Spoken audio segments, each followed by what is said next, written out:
तमरीन वल अतफ़ वल मक्तब मदरसा केली बदिल ए के Ajiba Banu daughter of A M खाजा मेदीन ए अनिका डॉटर ऑफ जे अबू बकर सिद्दीक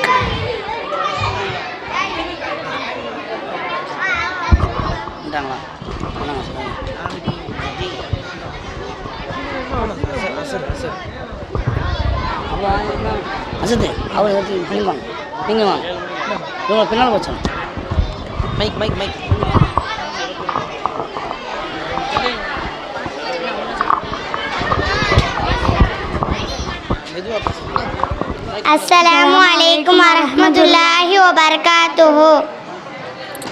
தொழாதவர்களுக்கு இறைவன் ஏற்படுத்திய நரகத்தின் பெயர் என்ன? சஹர். காபாவை நோக்கி இறை தூதர் ஸல்லல்லாஹு அலைஹி வஸல்லம் அவர்கள் தொழுத முதல் தொழுகை எது? அஸர். கைஜருல்லா அன்ஹா அவர்களின் மற்றொரு பெயர் என்ன? தாஹிரா. கைஜருல்லா அன்ஹா அவர்களை திருமணம் செய்யும் போது முஹம்மது நபி ஸல்லல்லாஹு அலைஹி வஸல்லம் அவர்கள் எதை மகராக கொடுத்தார்கள்? 20 மாடுகள். திருக்குரானின் இதயம் என்று அழைக்கப்படும் சூரா எது? சூரா யாசீன். திருக்குரானில் முதலில் இறங்கிய சூரா எது? சூரா அல் ஹலக். தங்கள் வயிற்றில் உண்பதெல்லாம் நெருப்புதான் என்று இறைவன் யாரை கூறுகிறான்? அனாதையின் சொத்தை உண்பவர்கள். எந்த போரின் போது முஹம்மது நபி ஸல்லல்லாஹு அலைஹி வஸல்லம் அவர்களின் முன்வாய்ப்பற்களில் ஒன்று உடைக்கப்பட்டது? உஹத் போர். யாருடைய முகத்தை நெருப்பு பொசுக்கிவிடும் என்று அல்லாஹ் கூறுகிறான்? மீசான் தராசின் எடை லேசாக உள்ளவர். எவைகள் இருக்கும் வீட்டில் மலக்குமார்கள் நுழைய மாட்டார்கள்? நாய் உருவப்படம். எந்த உயிரினம் மனிதன் இருந்தால் அவனை அடக்க வேண்டும் என்று கற்றுக் கொடுத்தது? காகம்.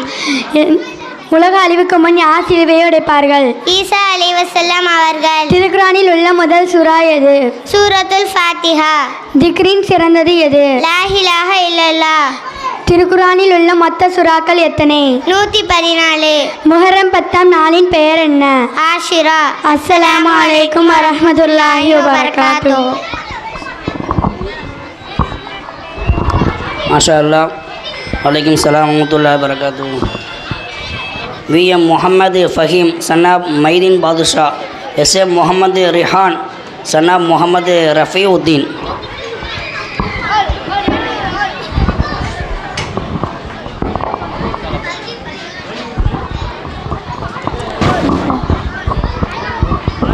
அஸ்ஸலாமு அலைக்கும்.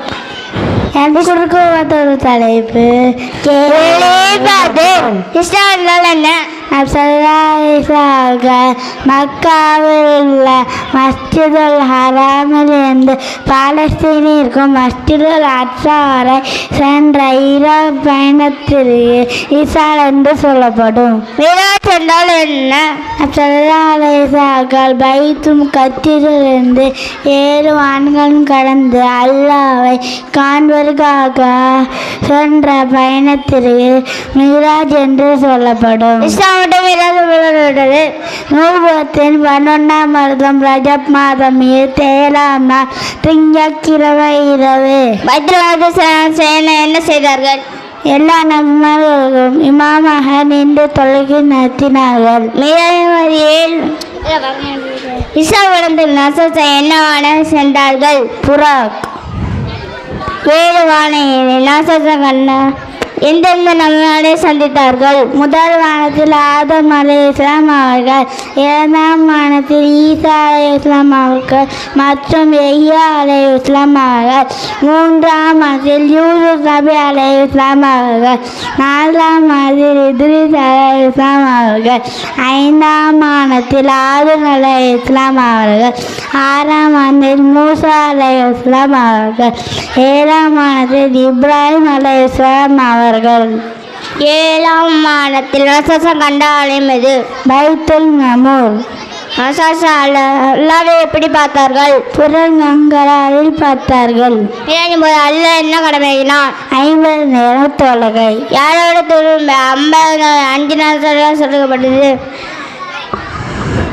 மூசா நபி அலைஹிஸ்ஸலாம் அவர்கள். அஸ்ஸலாமு அலைக்கும். மாஷா அல்லாஹ். வலைக்கும் சலாம். அடுத்ததாக முஹம்மது அஸ்மத்துல்லா சன்னாப் ஹிதாயத், முஹம்மது அப்பாஸ் சன்னாப் யாசர். அஸ்ஸலாமு அலைக்கும் வரஹ்மத்துல்லாஹி வபரகாத்துஹு. பிஸ்மில்லாஹிர் ரஹ்மானிர் ரஹீம். எனக்கு கொடுக்கப்பட்ட தலைப்பு கேள்வி பதில். ஹிஜ்ரா என்றால் என்ன? அப்துல்லா ஹஜ்ரத் அவர்கள் மக்கா இந்து மதீனா சென்ற புதிய பயணத்திற்கு ஹிஜ்ரா என்று பெயர். நபி ஸல்லல்லாஹு அலைஹி வஸல்லம் அவர்கள் குறைஷ் எதுக்காக முடிவெடுத்து குறைஷிகள் ஒன்று சேர்ந்த இடம் யாது? நபி ஸல்லல்லாஹு அலைஹி வஸல்லம் தமது படுக்கையில் யாரை படுக்க வைத்தார்கள்? அலி இப்னு அபி தாலிப் ரலியல்லாஹு அன்ஹு அவர்கள் தமது படுக்கையில் படுக்க வைத்தார்கள். நபி ஸல்லல்லாஹு அலைஹி வஸல்லம் குறைஷ் எதுக்காக குறைஷிகள் திட்டிய திட்டம் யாது? 100 பேர் சேர்ந்து ஒரே வெட்டி கொலை செய்தல். வீட்டை சுற்றி நின்ற கலையாளி மீண்டும் நபி ஸல்லல்லாஹு அலைஹி வஸல்லம் தப்பித்தார்களோ? ஒரு பிடி மண்ணை எடுத்து சூரத்துல் யாஸின் முதல் 5 ஆயத்தை ஓதி எதிரிகள் மீண்டு எழுந்தார்கள்.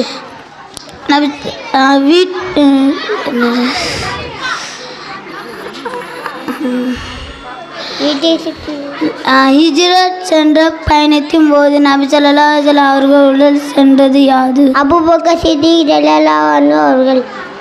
ஹிஜ்ரத் சென்ற நபி ஸல்லல்லாஹு அலைஹி வஸல்லம் அவர்கள் அபூபக்கர் சித்திக் ரலியல்லாஹு அன்ஹு அவர்கள் எந்த குகையில் தங்கினார்கள்? சௌர் குகை. சௌர் குகையில் எத்தனை நாட்கள் தங்கினார்கள்? சௌர் குகையில் 3 நாட்கள் தங்கினார்கள். இந்த சௌர் குகையை உணவு கட்டி கொடுத்தது யார்?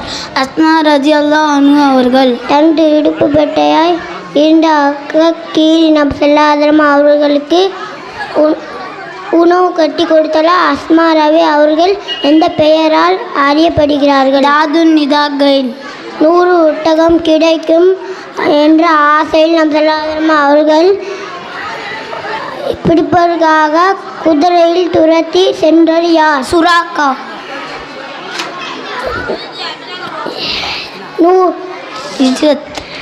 ஹிஜ்ரத் செல்லும் வழியில் நபி ஸல்லல்லாஹு அலைஹி வஸல்லம் அவர்கள் ஆற்றிலிருந்து பாலை கறந்தது யார் வீட்டில்? உம்மு மக்பத். அஸ்ஸலாமு அலைக்கும் வரஹ்மத்துல்லாஹி வபரகாத்துஹு. மாஷா அல்லாஹ். அடுத்ததாக முகம்மது ஆஃபியா டாட் நாகூர் கனி கேள்விப்பட்டண்ணா. அது அசீலா டாட் எஸ்கே அப்துல் கரீம். அது கந்துஸ்ரீ தலைப்பனமா.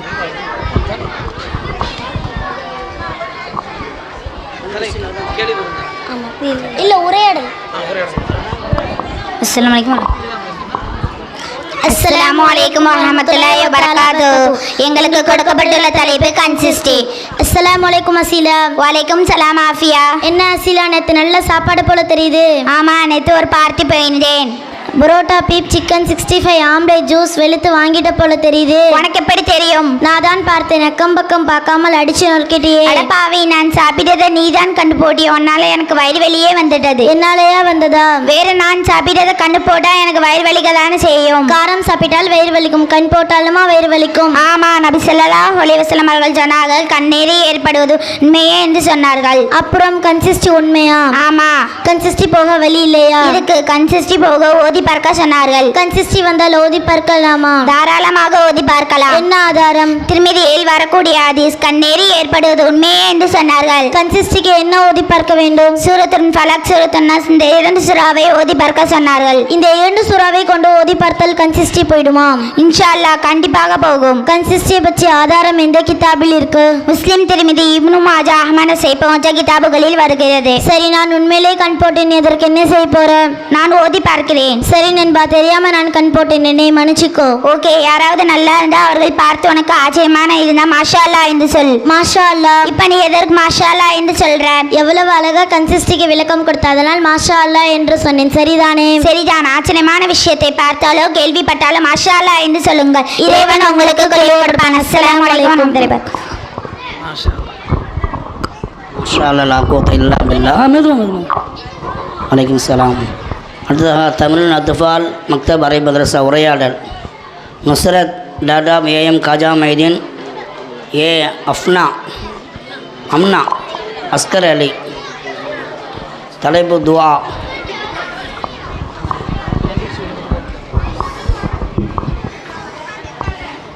அஸ்ஸலாமு அலைக்கும் ரஹ்மத்துல்லாஹி வபரகாத்துஹு. எங்களுக்கு கொடுக்கப்பட்டுள்ள தலைப்பு துவா. அஸ்ஸலாமு அலைக்கும். வலைக்கும் சலாம். எனக்கு ஒரு சந்தேகம். என்ன சந்தேகம்? நீ கேட்டதெல்லாம் நடக்குதா? சில விஷயம் நடக்குது, சில விஷயம் நடக்கல. எனக்கு ஒன்றுமே நடக்கல. நான் கேட்டதுதான் மிச்சம். அச்சமில்லாம கேட்டா எதுவும் நடக்காது. நீ அச்சத்தோடு கேட்டால் உனக்கு எல்லாம் கிடைச்சிரும். சில விஷயம் நடக்க வேண்டும் தானே சொல்ற. அப்படி இல்லை. இறைவன் கையேந்துங்கள், அவன் இல்லை என்று சொல்லுவதில்லை. பொறுமையுடன் கேட்டு பாருங்கள், அவன் பொக்கிஷத்தை மூடுவதில்லை. இறைவன்கிட்ட கேட்கும்போது அச்சம் இருக்கணும், பொறுமையும் இருக்கணும். பொறுமையோடு இருந்தேன், காலம் போவதுதானே மிச்சம். நபி ஸல்லல்லாஹு அலைஹி வஸல்லம் அவர்கள் என்ன சொன்னார்கள் தெரியுமா? என்ன சொன்னார்கள் சொல். அவசரப்படுவது ஷைத்தான் செயல், அவசரப்படாமல் இருப்பது நல்லடியான் செயல். அவசரப்படக்கூடாது. அவசரப்படாமல் இருந்தால் துவா கபூல் ஆகுமா? அவசரப்படாமல் பொறுமையோடும் நம்பிக்கையோடும் இருந்தால் உன் துவா கபூலாகும். அதற்கு காரணம் அதற்கு ஏதாவது உதாரணம் சொல்ல, அப்பந்தான் விளங்கும். ஆதம் நபி பாவம் செய்து பல ஆண்டு தௌபா கேட்டான். பல ஆண்டு கழித்து தான் அவங்களுக்கு தௌபாவை ஏற்றுக்கொண்டான். ஆதம் நபி தௌபா ஏற்றுக்கொள்வதற்கு காரணம் பொறுமையும் நம்பிக்கையும். ஆமாம், மூசா நபி ஃபிரௌனை கழிக்க துவா கேட்டாங்க. உடனேவா கபுலாச்சு? பல ஆண்டு கழித்து தானே கபுலாச்சு. அதற்கு காரணம் பொறுமையும் நம்பிக்கை. ஓகே, சில நேரம் எவ்வளோ பொறுமையாக இருந்தாலும் நம்பிக்கையாக இருந்தாலும் சில விஷயம் நடக்காம தானே போகுது. அது எப்படி? நல்ல கேள்வி. சில விஷயம் நீ நடக்காமல் இருக்கிறதுக்கு காரணமே அதில் நன்மை இருக்கு நாடு. சில விஷயம் நீ பொறுமையோடும் கேட்டு கிடைக்காலன்னு அதில் நன்மை இருக்கு நாடு. எப்படி? அப்படி கேளு. ஹாரூன் என்று பணத்தை கேட்டான். இறைவன் பணம் புகழ் எல்லாத்தையும் கொடுத்தான். என்ன ஆச்சு? ஆமாம், உண்மைதான். ஹாரூன் பணத்தை கேட்டான். அந்த பணம் அவன் நன்மை தானே நினைச்சான். ஆனால் அது அவனுக்கு தீங்காக தானே அமைந்தது. இதிலிருந்து என்ன விளங்குற? துஆவில் அவசரப்படக்கூடாது. சில விஷயம் நடந்தாலும் நன்மை தான் நினைக்கணும், சில விஷயம் நடக்காதாலும் நன்மை தான் நினைக்கணும். கரெக்ட் மக்களை. பொறுமையோடும் நம்பிக்கையோடும் துவா கேளுங்க. நடக்கும் பொழுது நன்மையிலே நிற்க, நடக்காவிட்டாலும் நன்மையிலே நிற்க. இறைவன் நாம் கேட்கின்ற துவாவை கபூல் செய்வானாக. ஆமீன். அஸ்ஸலாமு அலைக்கும் வரஹ்மத்துல்லாஹி வபரகாத்துஹு. மாஷா அல்லாஹ். சனா ஃபாத்திமா, டாடா சித்திக் அலி, எஸ் பல்கீஸ், டாடா சையது முஹம்மது புகாரி. தலைப்பு அவசர தொழுகை.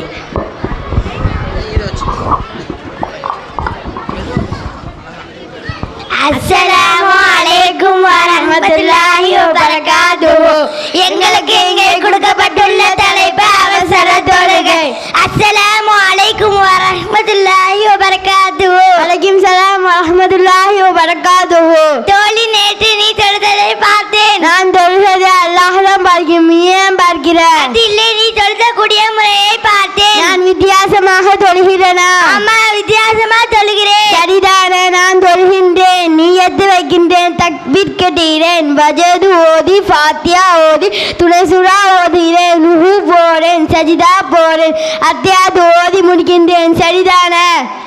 நீ நியத்து வைக்கிறது, பாத்தியா ஓதுறது சரி. ஆனா ருக்குவில் சுஜூதில் ஓதணுமே. நீ ஓதுற மாதிரியே தெரியலையே. நான் ஓதல. எப்படி உனக்கு தெரியும்? தெரியும். எப்படி? ஸ்பீடா தொழுதியே. ஸ்பீடா தொழுதாலும் ஓத வேண்டியதை ஓதிட்டேன். எப்படி ஓதுனே? செஞ்சு காட்டு.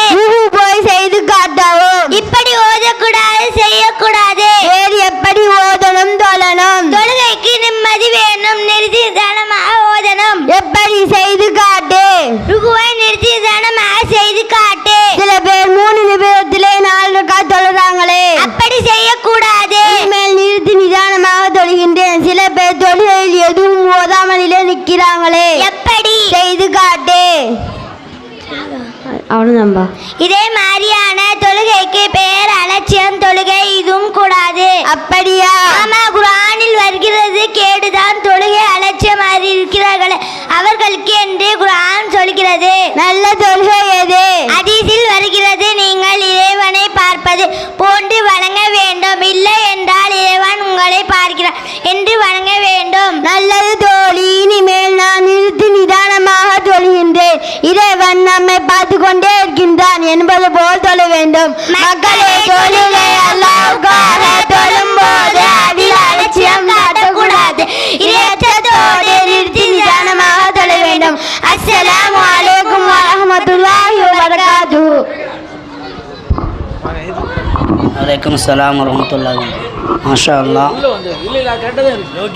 தம்ரின் அத்துஃபால் மக்தப் அரை மதரசாவுடைய பயான் மாணவர்கள் பயான் தானே. ஐ முஆத் சன்னாப் இஸ்மத். தலைப்பு புறம் பேசுதல். அவையோர் அனைவருக்கும் என் அன்பான சலாம். அஸ்ஸலாமு அலைக்கும் வரஹ்மத்துல்லாஹி வபரகாத்து. கண்ணியமான அல்லாஹ்வின் நல்லடியார்களே, என்று மக்களுக்கு மத்தியில் புறம் பேசுவது என்பது ஒரு பொழுதுபோக்கான விஷயமாக இருக்கிறது. இது நாம் சர்வசாதாரணமாக நினைத்து கொண்டிருக்கிறோம். இது நம்முடைய இம்மை வாழ்க்கையும் மறுமை வாழ்க்கையும் நாசமாக புறம் பேசுவது விபரீதத்தை பற்றி தான் உங்கள் முன் பேச வந்தேன். சகோதரிகளை, புறம் பேசுவது என்பது ஒருவருடைய குறை அவருக்கு முன்னால் பேசுவதாகும். இது கொலை, கொள்ளை, உபச்சாரம், மது அருந்த இவைகளை விட மிக மோசமான குற்றம். ஆனால் இதை பற்றி நாம் கவலைப்படுவதே இல்லை. புறம் பேசுவது என்பது நாம் இரத்தத்தில் ஊறிப்போன விஷயமாக ஆகிவிட்டது. அடுத்தவர்களை பற்றி புறம் பேசவில்லை என்றால் நமக்கு சாப்பிட்ட சாப்பாடே செமிக்காது, தூக்கமே வராது. ஆனால் நபி நாயகம் ஸல்லல்லாஹு அலைஹி வஸல்லம் கூறினார்கள், அல்-கிஹ்வத்து அஸத்து மினஸ் ஸினா. புறம் பேசுவது விபச்சாரத்தை விட மிக கொடுமையானது என்று கூறினார்கள். விபச்சாரம் என்பது எல்லாரும் இருக்கக்கூடிய ஒரு பாவம். ஆனால் புறம் பேசுவது அதை விட மோசமானது என்றால் நாம் எவ்வளவு பெரிய பாவத்தை செய்கின்றோம் என்று யோசித்து பார்க்க வேண்டும். அது மட்டுமல்ல, அல்லாஹ் தன் திருமறையில் கூறினான், உங்களில் சிலரை வெற்றி புறம் பேச வேண்டாம். உங்களில் யாராவது இறந்த தன்னுடைய சகோதரனின் மாംசத்தை சாப்பிட விரும்புவாரா என்று அல்லாஹ் கேட்கிறான்.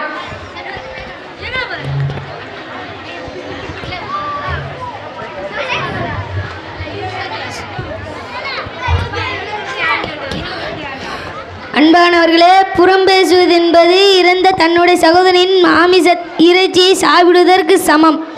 ஆகவே புறம் பேசுவது எவ்வளவு பாவமான செயல் என்பதை நாம் உணர வேண்டும். புறம் பேசுவதனால் நாளை மறுமையில் கடுமையான வேதனை உண்டு. நபி ஸல்லல்லாஹு அலைஹி வஸல்லம் கூறினார்கள், மெஹராஜின் போது நான் ஒரு கூட்டத்தை கண்டேன். அவர்கள் இருமிலான நகங்கள் இருந்தன. அந்த நகங்களை வைத்து அவர்கள் தங்கள் முகங்களையும் நெஞ்சங்களையும் காயப்படுத்தி கொண்டிருந்தனர். ஜிப்ரீலே, இவர்கள் யார் என்று கேட்டேன். இவர்கள் தான் புறம் பேசியவர்கள், மனிதர்களின் கண்ணியத்தில் கை வைத்தவர்கள் என்று ஜிப்ரீல் அலைஹிஸ்ஸலாம் விளக்கம் அளித்தார்கள். நஊது பில்லாஹி மின்ஹா. இப்படிப்பட்ட தந்தையை அல்லாஹ் நம்மை பாதுகாக்க வேண்டும். புறம் பேசுவது எவ்வளவு பெரிய தண்டனை தரும் என்பதை நாம் உணர வேண்டும். கண்ணியமானவர்களே, நாமெல்லாம் ஒருவருக்கு ஒருவர் சகோதரி, நம்முடைய சகோதரனை பற்றி நாமே புறம் பேசக்கூடாது, அவருடைய கண்ணியத்தை சீர்குலைக்க கூடாது. ஆகவே இன்ஷா அல்லாஹ் இனிமேல் புறம் பேசாத மக்களாக, அல்லாஹ்வின் அருளை பெற்ற மக்களாக அல்லாஹ் நம்மை ஆக்கி அருள் புரிவானாக. ஆமீன். வாஹித் தவானா அனில் ஹம்துலில்லாஹி ரப்பில் ஆலமீன். அஸ்ஸலாமு அலைக்கும் வரஹ்மத்துல்லாஹி வபரகாத்துஹு. வலைக்கம் சலாம். மாஷா அல்லாஹ் குவத்த இல்லா பில்லாஹ். முகமது அனஸ் சன்னாப் ஜாஃபர் சாதிக். தலைப்பு காலத்தின் அருமை.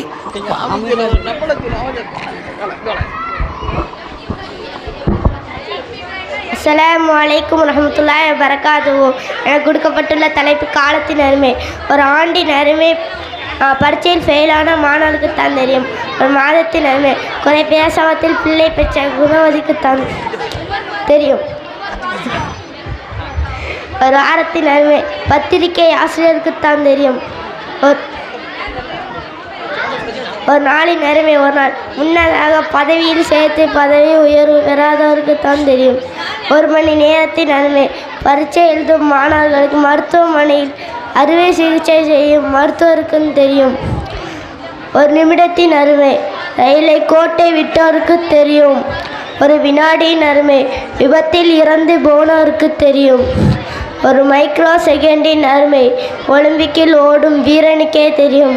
அல்லாஹ் தன் திருமலையில் கூறுகிறான், வல் அஷ்ரி இன்னல் இன்சான லஃபில் உஷ்ர் இல்லல்லதீன ஆமனு வஅமிலு ஸாலிஹாத்தி வதவாஸவ் பில் ஹக்கி வதவாஸவ் பிஸ் ஸப்ர்.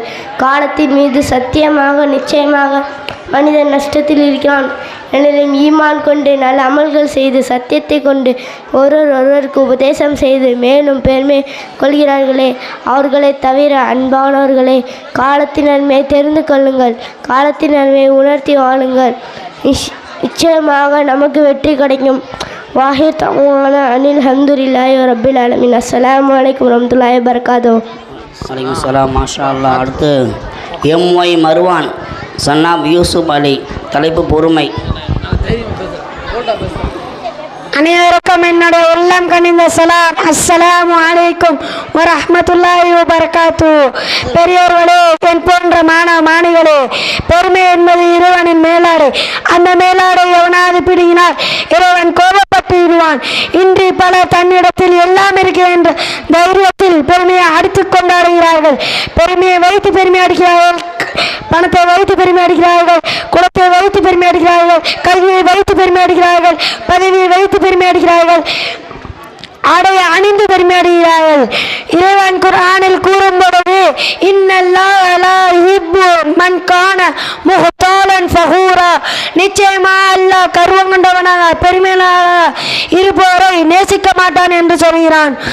ஷைத்தான் இறைவனத்தில் என்னை நெருப்பில் படுத்தாய், ஆதமை மண்ணில் படுத்தாய், மேல் நோக்கி உயர்ந்து சொல்லும் நெருப்பு கீழ் நோக்கி வரும் மண்ணுக்கு சைதா செய்வதா முடியாது என்றார். இறைவன் ஷைத்தானை சபித்தான், பூமிக்கு விரட்டி அடித்தான். காரணம், அவன் பெருமை அளிப்பதன் விளைவு. நாம் எவ்வளவு உயர்த்துக்கு போனாலும் பணிவுதான் வர வேண்டுமே தவிர பெருமை அடிக்க கூடாது. பணிவு இறைவனுக்கு பிடிக்கும், பெருமை ஷைத்தானுக்கு பிடிக்கும். பெருமை ஷைத்தானுக்கு பிடிக்கும். பெருமை அடித்து இந்த உலகத்தில் அழிந்தவர்கள் அதிகம். ஆகவே நம்மிடத்தில் பணம் இருக்கலாம், பொருள் இருக்கலாம், பதவி இருக்கலாம், எல்லாம் இருக்கலாம். என்ன இருந்தாலும் பணிவுதான் வர வேண்டுமே தவிர பெருமை வரக்கூடாது. இறைவன் நம் அனைவரும் பெருமை அடிப்பதை விட்டு பாதுகாத்து அருள் புரிவானா. ஆமீன். வாஹிர் தவானா அனில் அல்ஹம்துலில்லாஹி ரப்பில் ஆலமீன். அஸ்ஸலாமு அலைக்கும் வரஹ்மத்துல்லாஹி வபரகாத்துஹு. வலைக்கும் சலாம். மாஷா பி ஹாரூன் ரஷீத் சன்னா புகாரி. தலைப்பு ஜம்சம் நீரே அற்புதம். தனியாக இருக்கு. இங்கு அமர்ந்திருக்கும் அனைவருக்கும் என் உள்ளங்களின் சலாத்தினை தெரிவித்துக் கொள்கிறேன். அஸ்ஸலாமு அலைக்கும் வரஹ்மத்துல்லாஹி வபரகாத்துஹு. எனக்கு கொடுக்கப்பட்ட தலைப்பை ஜம்ஜம் நீர் அற்புதம். அல்லாஹ் மனித அறிவுகளுக்கு அப்பாற்பட்ட சில அற்புதமான படைப்புகளை படைத்திருக்கிறான். அப்படிப்பட்ட படைப்புகள் ஒன்று தண்ணீர். அதில் ஜம்ஜம் நீர் மிகவும் அற்புதமுடையது. இந்த ஜம்ஜம் நீரை அருந்தாமல் எந்த முஸ்லிமும் இருக்க மாட்டான். இந்த ஜம்ஜம் நீர் அன்னை ஹாஜரா அம்மையார் குழந்தை இஸ்மாயில் அலைஹிஸ்ஸலாம் இவர்களின் மூலம் நமக்கு கிடைத்த அற்கொடை. இந்த ஜம்ஜம் கிச்சை பற்றிய சில விஷயங்களை உங்களுக்கு முன் கூற வந்திருக்கிறேன். ஜம்ஜம் கிச்சின் ஆழம் 30 மீட்டர். இதன் அகலம் 11.8 அங்குலம். மோட்டார் இயந்திரத்தின் மூலம் ஒரு மணி நேரத்திற்கு 2,880,00,000 லிட்டர் தண்ணீரும் ஒரு மாதம் 2,73,60,00,000 லிட்டர் தண்ணீரும் எடுக்கப்படுகிறது. எவ்வளவு தண்ணீர் எடுத்தாலும் அந்த நீர் நிலவு குறைவதே இல்லை, சுவையும் மாறுவதே இல்லை. அந்த தண்ணீர் நிலவு அதிகரிக்க தான் செய்கிறது. ரமலான் மாதத்திலும் துல்ஹஜ் மாதத்திலும் கோடான கோடி மக்கள் இங்கு ஒன்று கூடுகிறார்கள். அப்படி இருந்தும் அந்த நீரின் அளவு குறைவதே இல்லை. 1 லிட்டர் தண்ணீரில் அடங்கியுள்ள மூலதனங்கள் sodium, calcium, magnesium, fluoride, potassium, nitrite, tricarbonate, sulphate. ஆனால் இந்த கிணறு பல ஆயிரம் ஆண்டுகளாக வச்சாமல் பெரு ஓர் அற்புதம். ஜம்ஜம் கிணறு அருகே எந்த தாவரமும் வளரவில்லை. எந்த ஓர் நீர்நிலையாக இருந்தாலும் பாசிப்படுவதும் கிருமியால் உற்பத்தியாவதும் இயற்கை. ஆனால் இதுவரை ஜம்ஜம் கிணற்றில் அப்படி எதுவும் ஏற்பட்டதில்லை. சுப்ஹானல்லாஹ். அல்லாஹ் கேமாபென் போல் அனைத்தும் அல்லாஹ்வின் படைப்பு சிந்திப்போம், படிப்பினை பெறுவோம். ஆமீன். வாஹிதவானா அல்ஹம்துலில்லாஹி ரப்பில் ஆலமீன். அஸ்ஸலாமு அலைக்கும் வரஹ்மத்துல்லாஹி வபரகாத்துஹு. வலைக்கும் சலாம். மாஷா அல்லாஹ். ஏ இப்ராஹிம் சன்னாப் அப்துல் கரீம். தலைப்பு சுவனம் வேண்டுமா. அஸ்ஸலாமு அலைக்கும் வரஹ்மத்துல்லாஹி தஆலா வபரகாத்துஹு. நான் இந்த சபையில் பேச வந்துள்ள தலைப்பு என்னவென்றால் சூனம் வேண்டுமா என்ற தலைப்பில் நான் உங்கள் முன் பேச எடுத்துக்கொள்கிறேன். ஒரு குழந்தை தாயின் வயிற்றில் உருவானதிலிருந்து அந்த குழந்தை உலகத்திற்கு வருவதாக அந்த தாய் எண்ணற்ற கணக்கற்ற சிரமங்களை துயரங்களை தாங்கிக் கொள்கிறார். அப்படிப்பட்ட தாயாருக்கு இன்று சில குழந்தைகள் சிரமங்களை தீயாய் கொடுத்து கொண்டிருக்கிறார்கள். ஒரு தாய் தன் இரத்தத்தை தன் குழந்தைகளுக்கு அமுதாக கொடுக்கிறார்கள். அதே போல ஒரு தந்தை தன் வேர்வையை தன் இரத்தத்தை சிந்தி தன் குழந்தைகளை நல்ல முறையில் வளர்த்தெடுக்கிறார். இப்படி பெற்றோர்கள் தன் குழந்தைகளிடம் அன்பு காட்டி அமுதூட்டி தாளாட்டி சீராட்டி எல்லோரிடத்திலும் தன் குழந்தைகளை பாராட்டி வளர்க்கின்றார்கள். இப்படிப்பட்ட பெற்றோருடன் நாம் இறுதி வரை ஒட்டி வாழ வேண்டும் என்பதை உறுதி கொள்ள வேண்டும். மேலும் நல்ல உறவு பாராட்டி வாழ வேண்டும். நாம் அவர்களின் உறவை வெட்டி வாழ்ந்தால், பெற்றோர்களுக்கு மதிப்பளிக்காமல் மற்றவர்களுக்கு மதிப்பளித்தால், நாளை மறுமையில் அல்லாஹ் சூனத்தை விட்டும் அப்படிப்பட்ட நபரை ஓரம் கட்டிவிடுவான் என்பதில் எந்த சந்தேகமும் இல்லை. ஒரு மனிதர் நபி ஸல்லல்லாஹு அலைஹி வஸல்லம் அவர்களிடம் கேட்டார், அல்லாஹ்வின் தூதரே, பெற்றோர்களுக்கு அவர்களின் பிள்ளைகள் மீது உள்ள உரிமை என்ன என்று கேட்டார். அதற்கு நபி ஸல்லல்லாஹு அலைஹி வஸல்லம் அவர்கள் சொன்னார்கள், அவர்கள் இருவரும் உனக்கு சொர்க்கமும் நரகமும் ஆவார்கள் என்று கூறினார்கள். மதினாவில் அன்சாரி சமூகத்தைச் சேர்ந்த ஒரு இளைஞர் நபி ஸல்லல்லாஹு அலைஹி வஸல்லம் அவர்களிடம் கேட்டார், அல்லாஹ்வின் தூதரே, என் தந்தை எனக்கு தெரியாமல் என் செல்வத்தை எடுத்துக்கொள்கிறார். அவரை அழைத்து அவர்களுக்கு உரிய உபதேசங்களை செய்யுங்கள் என்ற நோக்கத்தில் தன் தந்தையை பற்றி முறையிட்டார். அதற்கு நபி ஸல்லல்லாஹு அலைஹி வஸல்லம் அவர்கள் சொன்னார்கள், நீயும் உன் செல்வமும் தந்தைக்கே உரியது என்று கூறினார்கள். ஆனால் இன்று எத்தனை நபர்கள் தன் பெற்றோர்களுக்கு கொடுக்க வேண்டிய செலவினங்களை கொடுக்கிறார்கள், அவர்களை உபசிக்கிறார்கள் என்றும் நாம் பார்த்தால் மிக குறைவான நபர்களே உள்ளார்கள் என்பதை நம்மால் அறிய முடியும். சொர்க்கம் தாய்மார்களின் பாதங்கள் கீழே உள்ளது என்று நபி அவர்கள் கூறினார்கள். இந்த நபிமொழியின் கருத்து என்னவென்றால், தாயை மதித்து அவர்களுக்கு கீழ்ப்படிந்து சேவை செய்வதின் மூலம் சொர்க்கமும் நரகமும் பெற முடியும் என்பதை நமக்கு காட்டுகிறது. எனவே நமக்கு சூனம் வேண்டுமென்றால் நம்மை பெற்றெடுத்த தாய் தந்தையரை கவனமாக பார்த்து கொள்வோம், அவர்களுக்கு உரிய உபகாரங்களை செய்வோம், அவர்களுக்கு உரிய கண்ணியம் செய்வோம், அல்லாஹ்வின் அருளை பெறுவோம். ஆமீன். வாஹிர் தவானா அனில் அல்ஹம்துலில்லாஹி ரப்பில் ஆலமீன். அஸ்ஸலாமு அலைக்கும் வரஹ்மத்துல்லாஹி வபரகாத்துஹு. வலைக்கும் சலாம். மாஷா அல்லாஹ். அடுத்து கே முஹம்மது ஃபைசல் சன்னாப் காஜா நிஜாமுத்தீன். தலைப்பு இமாம் மாலிக் ரஹ்மத்துல்லாஹி. அஸ்ஸலாமு அலைக்கும் ரஹ்மத்துல்லாஹி பரகாத்.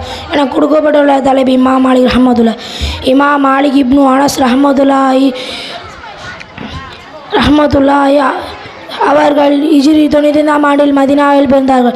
ஸஹாபு ஸர்ரி அவர்களிடம் கல்வி கற்றுக்கொண்டார்கள்.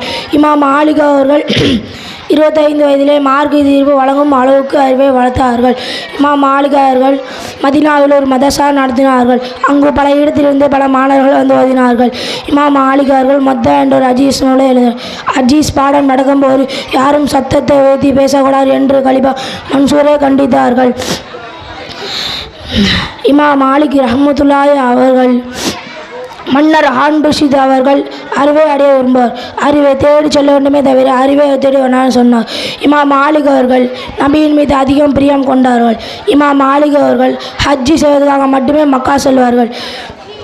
நபி வாழ்ந்த இடத்தில் பிறந்து வளர்ந்து வாழ்ந்து அங்கே மரணித்தார்கள்.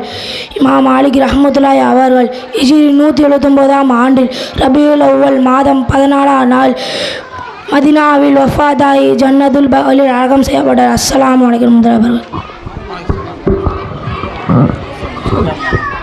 வலைக்கும் சலாம். மாஷா அல்லாஹ்.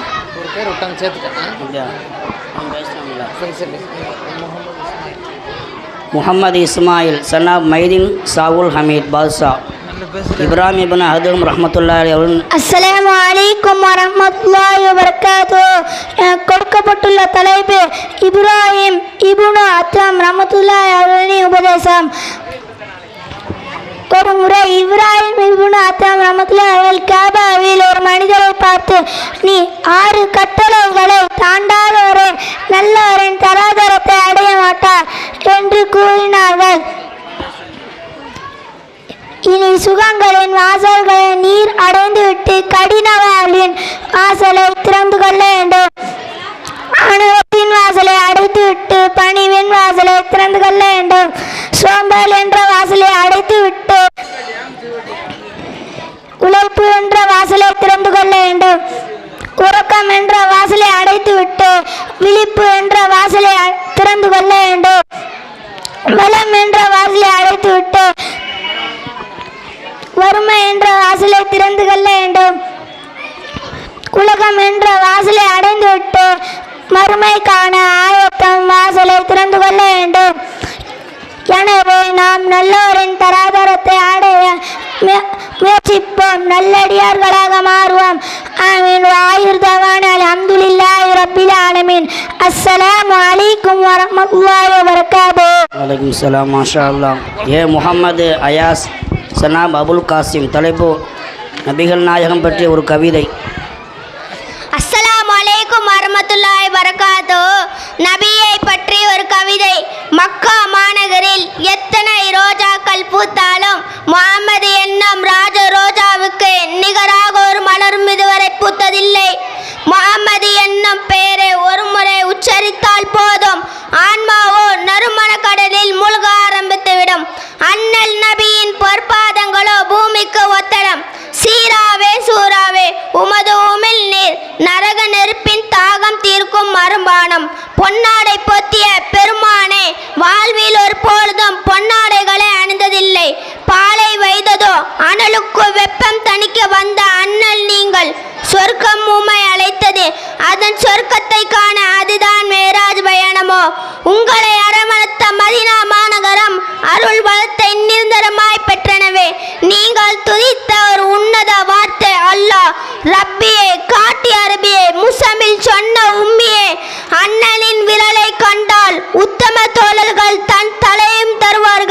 மூட நம்பிக்கைகளை வேரோடு வெட்ட வந்த கோடாரி நீங்கள். யா நபி சலாம் அலைக்கும், யா ரசூல் சலாம் அலைக்கும். அஸ்ஸலாமு அலைக்கும். வலைக்கும் சலாம். மாஷா அல்லாஹ். முகமது இர்ஷாத் சன்னாப் ஷேக் உதுமான். தலைப்பு வறுமை போக வழி.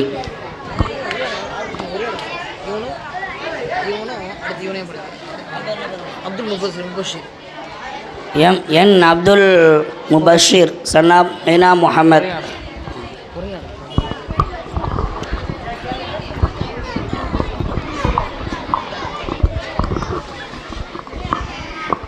அஸ்ஸலாமு அலைக்கும் வரஹ்மத்துல்லாஹி வபரகாத்துஹு.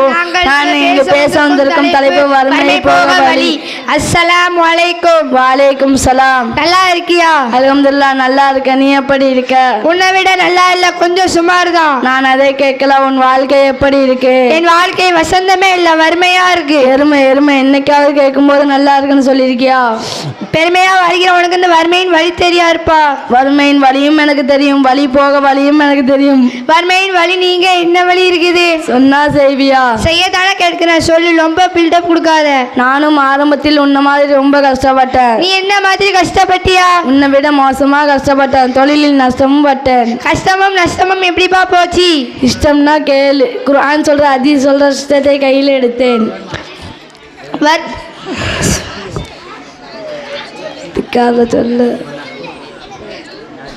சொல்லு சொல்லு. வறுமை போக கஷ்டம் சிஸ்டத்தை சொல்லு.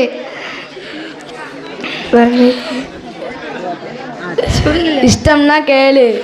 3 வழி சொல். 3 வழி இருக்கு.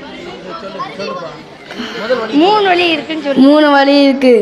வறுமை போக 3 வழியா? முதலாவது வழி என்ன? ரொம்ப எளிய வழி. நபி ஸல்லல்லாஹு அலைஹி வஸல்லம் அவர்கள் சொன்னார்கள், தனது வாழ்வாதாரம் விசாலமாக்கப்படுவதும் வாழ்நாள் நீட்டிக்கப்படுவதும் யாருக்கு மகிழ்ச்சி அளிக்குமோ அவர் தனது உறவை பேணி வாழட்டும். ரிஸ்க் வர ரொம்ப ரிஸ்க் எடுக்க சொல்றியப்பா? நான் அப்படி என்ன ரிஸ்கான காரியம் சொன்னேன்? உறவை பேணி வாழ். எவ்வளவு ரிஸ்க் தெரியுமா? உறவை பேணிவான்னு சொன்னேன், அது ரிஸ்கா? நான் ரிஸ்க் எடுத்து சேர்ந்து வாழ்ந்தாலும் அவங்க பொசுகுன்னு ஓடி போயிடுவாங்களே. வறுமை நீங்க ரிஸ்க்ல பறக்கத் வேணுமா வேண்டாமா? வேணும் வேணும். உறவை பேணி வாழ்ந்தாதான் ரிஸ்க் கிடைக்கும்னா இன்ஷா அல்லாஹ் ரிஸ்க் எடுக்கிறேன்.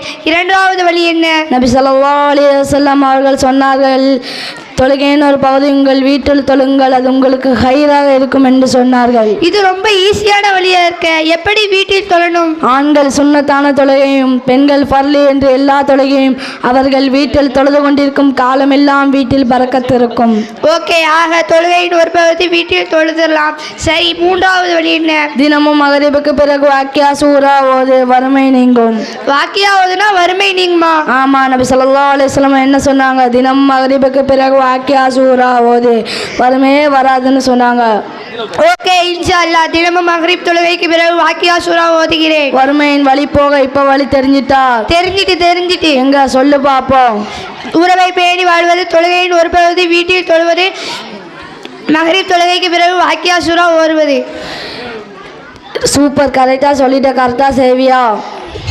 தொழுகையின் ஒரு பகுதி வீட்டில் தொழுதலாம், வாக்கியா சூரா ஓதலாம். ஆனா உறவை எப்படி பேணி வாழப்போறேன்னு தெரியலப்பா. என்ன செய்ய? உறவு ஒன்று கொஞ்சம் அப்படி இப்படின்னு இருப்பாங்க, கொஞ்சம் அட்ஜஸ்ட் பண்ணி போ. நான் அட்ஜஸ்ட் பண்ணி போனாலும் அவங்க அட்ஜஸ்ட் பண்ண மாட்டார்களே. அவங்க அட்ஜஸ்ட் பண்ணாட்டா பரவாயில்ல, நீ அட்ஜஸ்ட் பண்ணி போ. ஓகே, இன்ஷா அல்லாஹ். திரும்பவும் இந்த மக்கள்கிட்ட வறுமை போக வழியை சொல்லு. மக்களே, வறுமை நீங்க மக்ரிப் தொழுகைக்கு பிறகு வாக்கியா சூரா ஓதுங்கள், தொழுகையின் ஒரு பகுதி வீட்டில் தொழுங்கள், உறவை பேணி வாழுங்கள். கொஞ்சம் கஷ்டம்தான், ரிஸ்கில் பறக்கத்து வேணும்னா உறவை பேணி வாழுங்கள். அஸ்ஸலாமு அலைக்கும் வரஹ்மத்துல்லாஹி வபரகாத்துஹு. வலைக்கும் சலாம் வரஹ்மத்துல்லாஹி வபரகாத்துஹு. நீ ரொம்ப ரிஸ்க் எடுத்துட்டீங்க.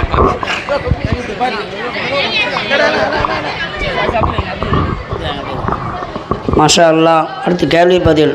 S Mohammed Umar son of OM Syed Mohammed Bukhari, M Abdul Matheen son of Mahaboob அலி.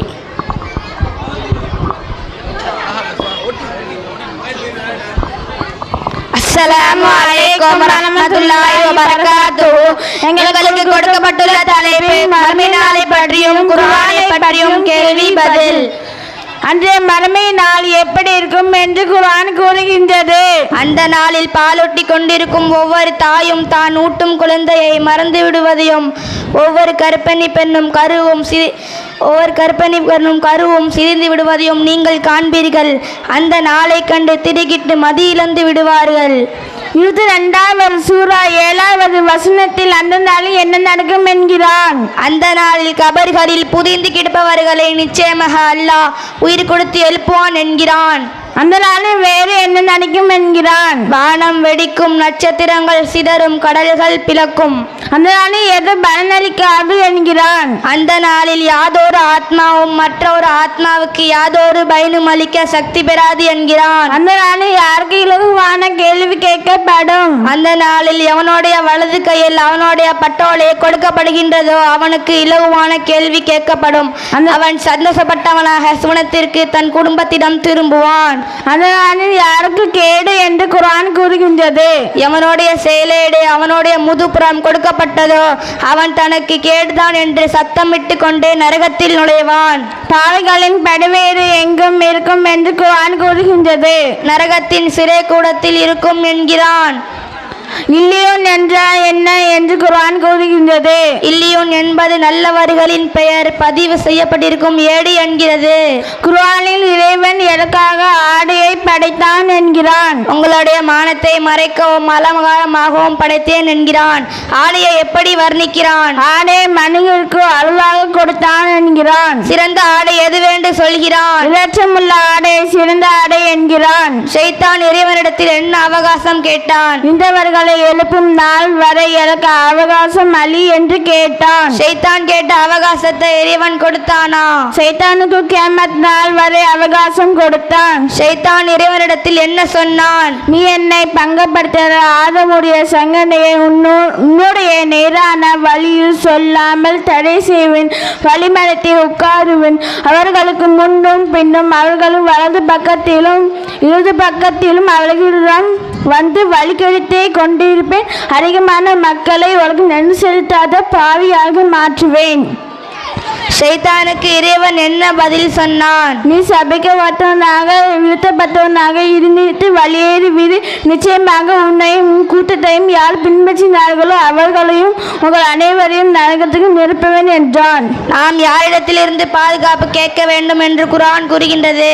ஷைத்தானிடமிருந்து பாதுகாக்க இறைவன் கேட்க சொன்னான். ஷைத்தானிடமிருந்து எப்படி பாதுகாப்பு தேட வேண்டும்? அஊது பில்லாஹி மினஷ் ஷைத்தானிர் ரஜீம். அஸ்ஸலாமு அலைக்கும் வரஹ்மத்துல்லாஹி வபரகாத்துஹு.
அடுத்ததாக கிராத் K A. Umar Farooq son of Anas Rahman சூரத்துல் ஃபீல்.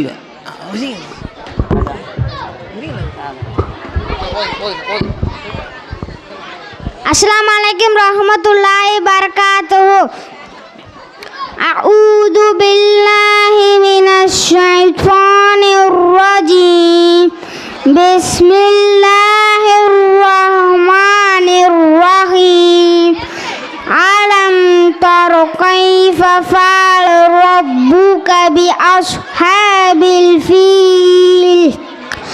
ألم يجعل كيدهم في تضليل وأرسل عليهم طيرا أبابيل ترميهم بحجارة من سجيل فجعلهم كعصف مأكول صدق الله العليم. மாஷா அல்லாஹ். இறங்கு இறங்கு இறங்கு. அடுத்ததாக கிராத் இகே முகமது ஹாரூன் சன்னா இஎஸ் காதர் மீரான் சாஹிப் சூரத்துன் நாஸ். அஸ்ஸலாமு அலைக்கும் வரஹ்மத்துல்லாஹி வபரகாத்துஹு. சூரத்துன் நாஸ். அஊது பில்லாஹி மினஷ் ஷைத்தானிர் ரஜீம். பிஸ்மில்லாஹிர் ரஹ்மானிர் ரஹீம்.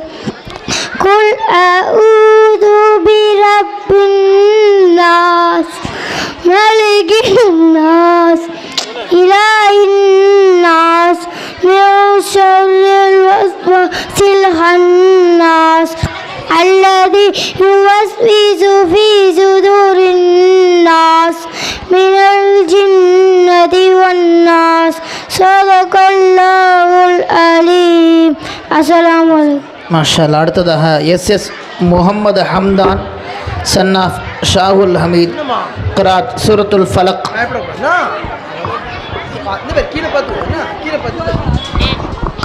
السلام عليكم ورحمة الله وبركاته. أعوذ بالله من الشيطان الرجيم. بسم الله الرحمن الرحيم. سورة الفلق. قل أعوذ برب الفلق من شر ما خلق ومن شر غاسق إذا وقب ومن شر النفاثات في العقد ومن شر حاسد إذا حسد صدق الله العليم. மாஷா அல்லாஹ். அடுத்ததாக தம்ரீனுல் அத்ஃபால் மக்தப் மதரசா பயான் மாணவிகள் B Hafila doctor of M Bukhari. தலைப்பு பெரும் பாவங்களை அறிந்து கொள்வோம். السلام عليكم ورحمة الله وبركاته. الحمد لله الذي نحمده ونصلي على رسوله الكريم. أما بعد فقد قال الله تعالى في القرآن العظيم وفي القرآن المجيد.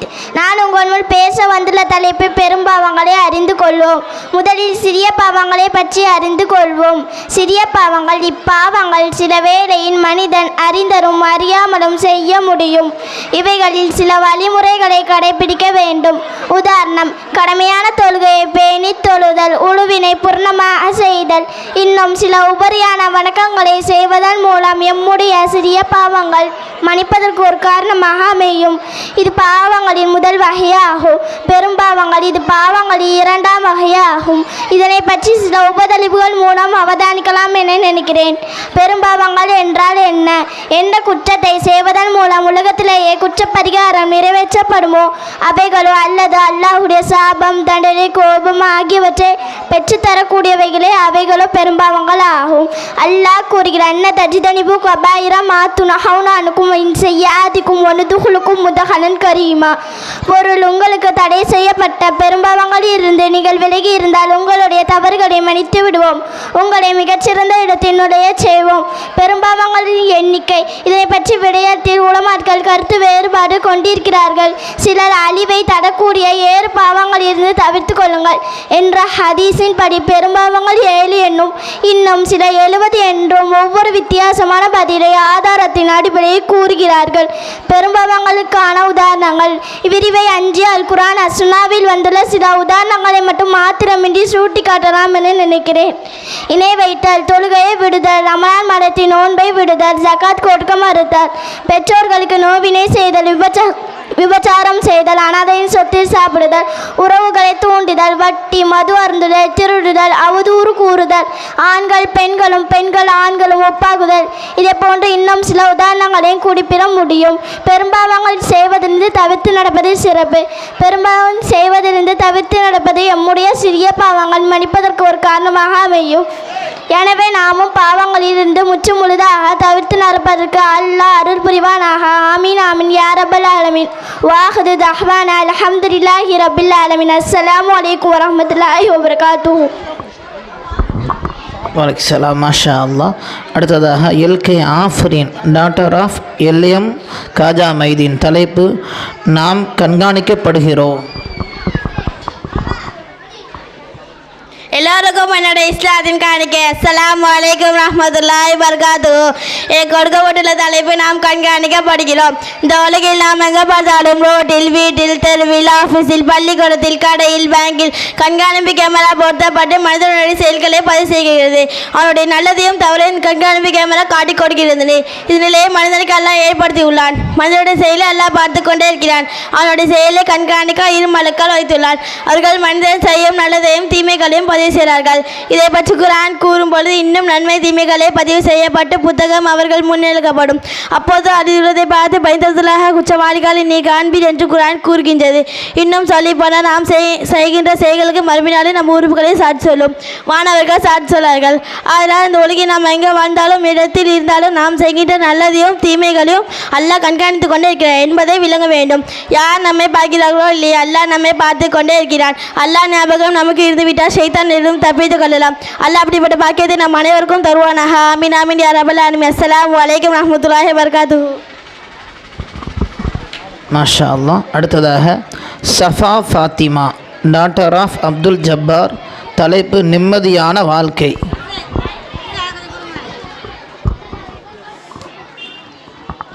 என் போன்ற மாணவ அனைவருக்கும் என்னுடைய இஸ்லாத்தின் காணிக்கை. அஸ்ஸலாமு அலைக்கும் வரஹ்மத்துல்லாஹி வபரகாத்துஹு.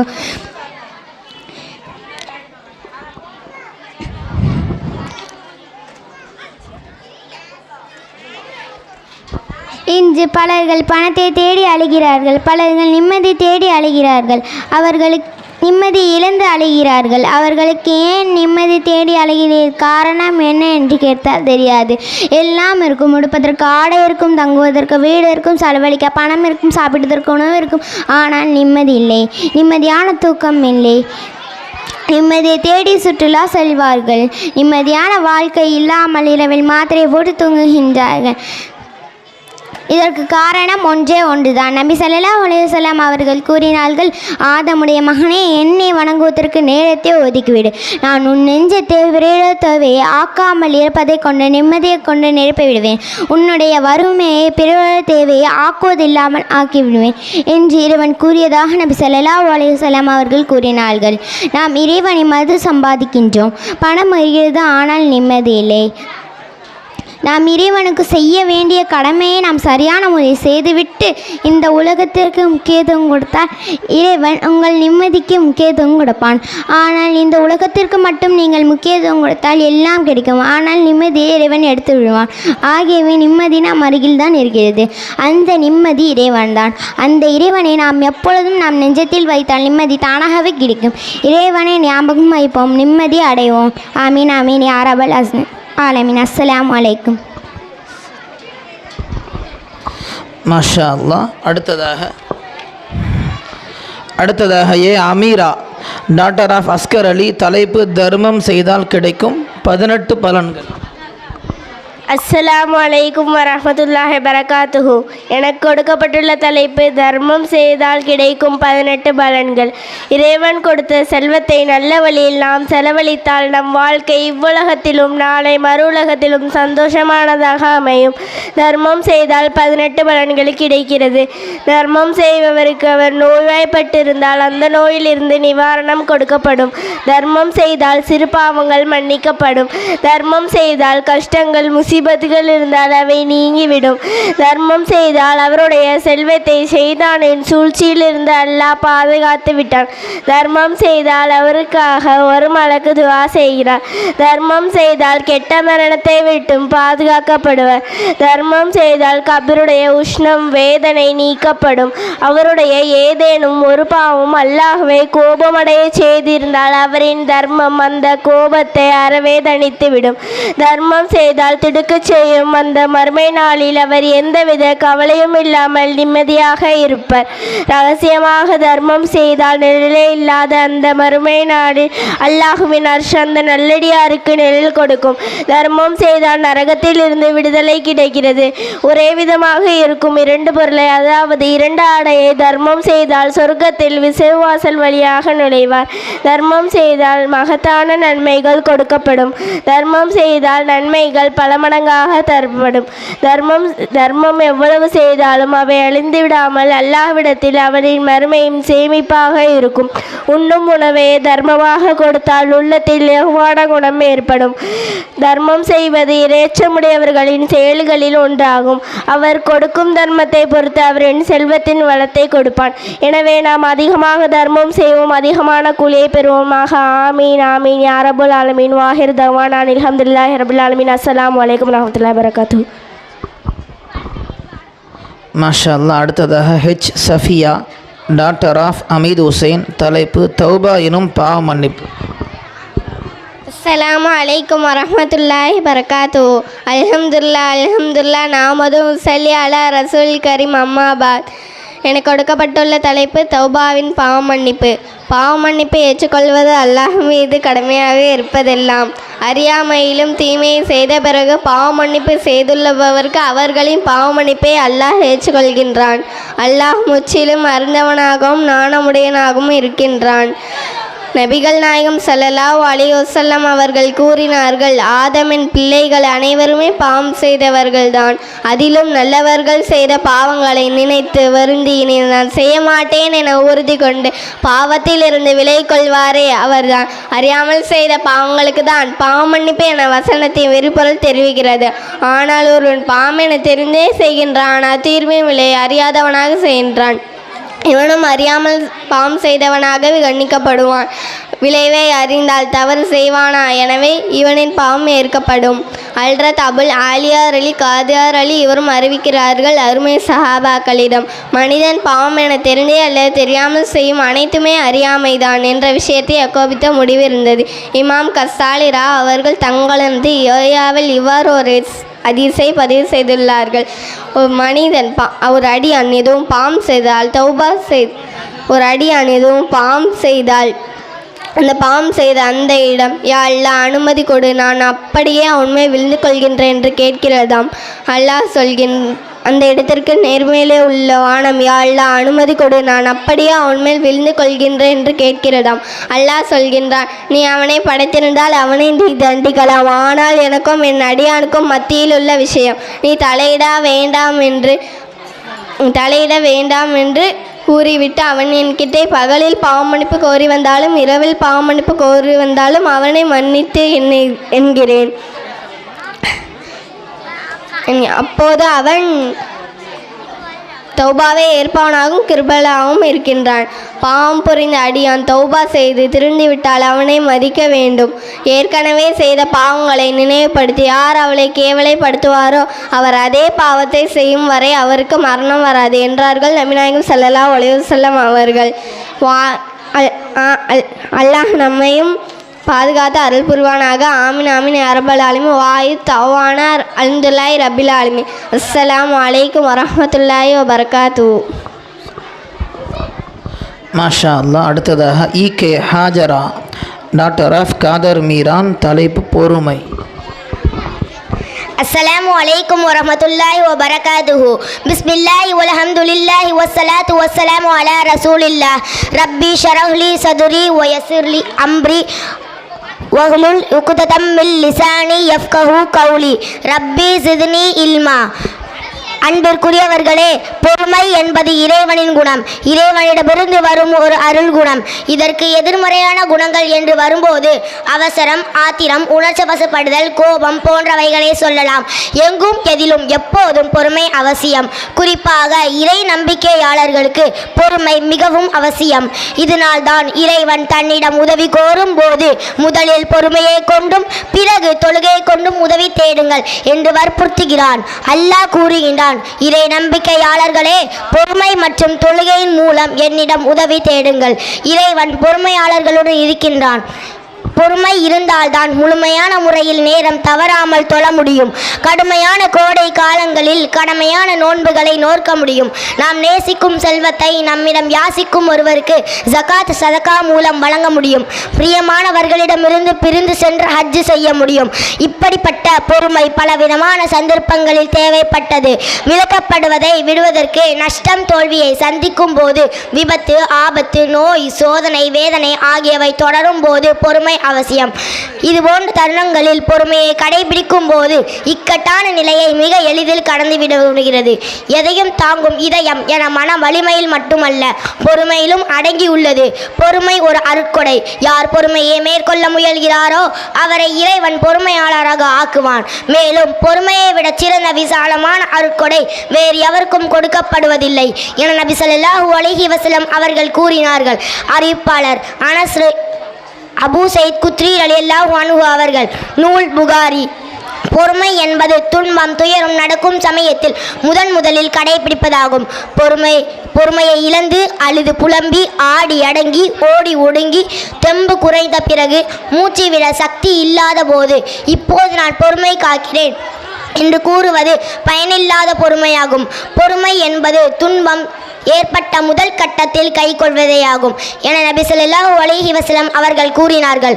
அறிவிப்பாளர் அனஸ் ரலியல்லாஹு அன்ஹு அவர்கள். நூல் புகாரி. வாழ்க்கையில் சோதனைகளை சந்திக்கும் போது பதற்றப்படாமலும் இறைவனை நிந்திக்காமலும் மன உறுதியுடன் பிரச்சனைகளை எதிர்கொள்வதே பொறுமை எனப்படும். நபி ஸல்லல்லாஹு அலைஹி வஸல்லம் அவர்களுக்கு பொறுமையை கடைபிடிக்குமாறு திருக்குர்ஆனில் 20க்கும் அதிகமான இடங்களில் இறைவன் கட்டளை பிறப்பித்துள்ளான். அல்லாஹ் கூறுகின்றான், நீங்கள் பொறுமையை கடைபிடிப்பதே உங்களுக்கு சிறந்ததாகும். நபி அவர்கள் தமது வாழ்க்கையில் பலவிதமான சோதனைகளையும் துயரங்களையும் சந்தித்த போதெல்லாம் அழகிய முறையில் பொறுமையை தாமும் கடைபிடித்து தமது தோழர்களையும் கடைபிடிக்கச் செய்தார்கள்.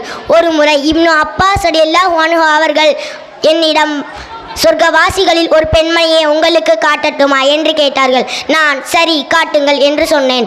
அவர்கள், இதோ இந்த கருப்பு நிற பெண்மணிதான் அவர். இவர் ஒரு தடவை நபி ஸல்லல்லாஹு அலைஹி வஸல்லம் அவர்களிடம் வந்து, நான் வலிப்பு நோயால் பாதிக்கப்படுகிறேன். அப்போது என் உடலில் இருந்து ஆடை விலகி என் உடல் திறந்து கொள்கிறது. அப்படி திறக்காமல் இருக்க அல்லாஹ்விடம் பிரார்த்தியுங்கள் என்றார். நபி ஸல்லல்லாஹு அலைஹி வஸல்லம் அவர்கள், நீ நினைத்தால் பொறுமையாக இருக்கலாம், இதற்கு பதிலாக உனக்கு சொர்க்கம் கிடைக்கும். நீ விரும்பினால் உனக்கு குணமளிக்கும்படி அல்லாஹ்விடம் நான் வேண்டுகிறேன் என்றார். இப்பெண்மணி, நான் பொறுமையாகவே இருந்து விடுகிறேன், ஆயினும் வலிப்பு வரும்போது உடலிலிருந்து ஆடை விலகி என் உடல் திறந்து கொள்கிறது. அப்படி திறக்காமல் இருக்க அல்லாஹ்விடம் பிரார்த்தியுங்கள் என்றார். அவ்வாறே நபி ஸல்லல்லாஹு அலைஹி வஸல்லம் அவர்கள் இப்பெண்ணுக்காக பிரார்த்தனை செய்தார்கள் என்றார்கள். முஸ்லிம் 5032. இதுபோன்ற தருணங்களில் வறுமை மற்றும் நோய்களின் மூலம் சோதனைகள் வரும்போது நமக்கு ஏற்பட்டுள்ள நோய்க்கு பகரமான உடல் நலத்தை அல்லது வேறு விதமான நன்மைகளை வழங்குவான் என்ற நம்பிக்கையுடன் பொறுமையாக இருக்க வேண்டும். நம்மை யாராவது அடித்தால் அல்லது திட்டினால் பொறுத்து கொள்கிறோம். ஆனால் அல்லாஹ் நமக்கு கஷ்டத்தை கொடுத்து சோதிக்கும் போது இதை நாம் பொறுத்து கொள்ளாமல் தன்னை தானே மாய்த்து கொள்கிறோம். அவ்வாறு செய்வதை நபி ஸல்லல்லாஹு அலைஹி வஸல்லம் அவர்கள் கண்டித்துள்ளார்கள். ஹசன் அல் பஷீர் அவர்கள் கூறியதாவது, உங்கள் முன்னிருந்த பனு இஸ்ராயில் மக்களிடையே ஒருவர் இருந்தார். அவருடைய உடலில் ஒரு கொப்புளம் கிளம்பியது. அது அவரை தொல்லைப்படுத்திய போது பொறுமையை இழந்த அவர் தமது அம்பு கூட்டிருந்து ஒரு அம்பை உருவி கொப்பளத்தில் பாய்ச்சினார். கொப்பளம் உடைந்து இரத்தம் நிற்காமல் சிந்திக் கொண்டிருந்தது. இறுதியில் அவர் இருந்து போனார். உங்கள் இறைவன் என் அடியான் அவசரப்பட்டு தன்னை அழித்து கொண்டதால் அவன் மீது நான் சொர்க்கத்தை தடை செய்து விட்டேன்.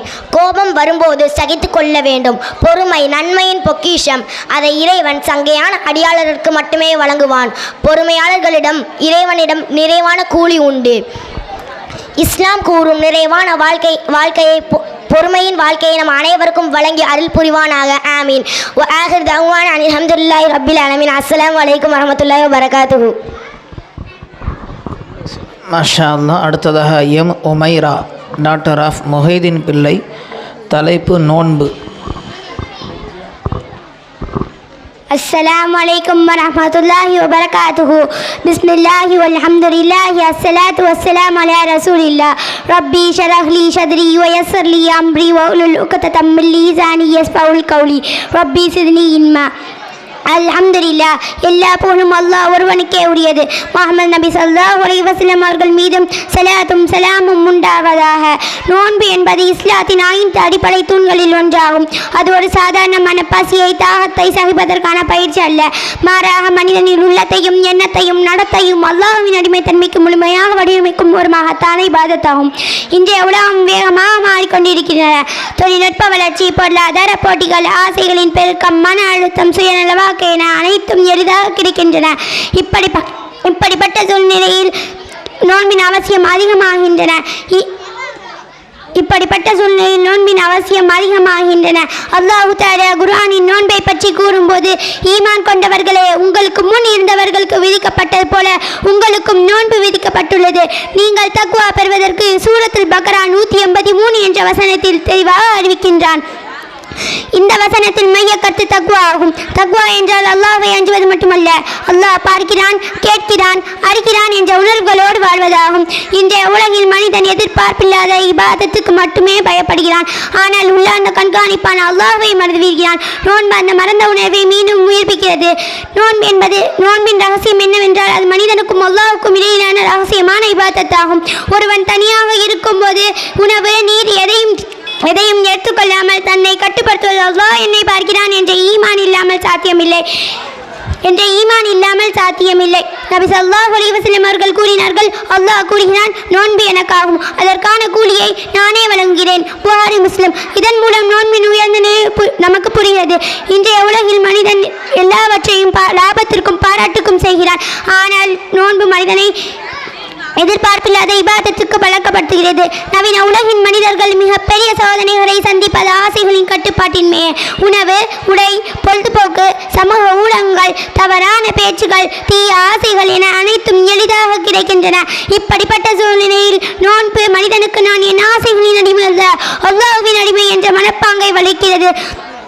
இன்றைய உலகில் பொய், ஏமாற்று, அவதூறு, சமூக ஊடகங்களை அவமானப்படுத்துதல் ஆகியவை சாதாரணமாகிவிட்டன.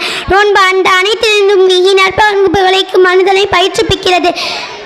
நோன்பு என்பது வயிற்றை மட்டும் நோன்பு வைப்பதல்ல, கண், காது, கை, கால், நாக்கு, மனம் என அனைத்தையும் நோன்பு வைக்க வேண்டும். நபி ஸல்லல்லாஹு அலைஹி வஸல்லம் அவர்கள் கூறினார்கள், யார் பொய் பேசுவதையும் அதன்படி செயல்படுவதையும் விடவில்லையோ அவர் உணவும் நீரும் விட்டு இருப்பதில்லை. அல்லாஹ்வுக்கு எந்த தேவையும் இல்லை. புகாரி. சமூக ரீதியாகவும் நோன்பு ஒரு பெரிய மாற்றத்தை உருவாக்குகிறது. பசியின் வலி என்ன என்பதை உணராதவன் ஏழைகளின் நிறையை உணர முடியாது. இன்றைய உலகம் பணக்காரர், ஏழை என்ற இடைவெளியால் பாதிக்கப்பட்டுள்ளது. நோன்பு அந்த இடைவெளியை குறைக்கிறது. ஒருவன் பசியுடன் இருக்கும் போது ஏழைகளின் துயரத்தை உணர்கிறான். தானம் செய்யும் மனம் வருகிறது. அதனால்தான் ரமலான் மாதம் சகாத், ஜலகா, பித்ரா போன்ற தர்மங்கள் அதிகரிக்கும் மாதமாக உள்ளது. அல்லாஹ் கூறுகிறான், நீங்கள் செய்யும் நன்மைகளை அல்லாஹ் நன்கு அறிகிறான். பக்ரா 197. நோன்பு மனிதன் மனநிலையை சீராக்குகிறது. இன்றைய உலகில் மனிதன் எல்லாவற்றையும் பாராட்டுக்கும்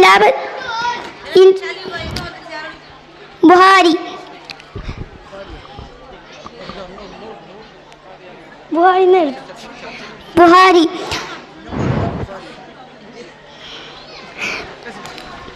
குர்ஆன் இறங்கப்பட்ட மாதம் ரமலான் என்பதும் நோன்பின் இன்னொரு முக்கியத்துவமாகும்.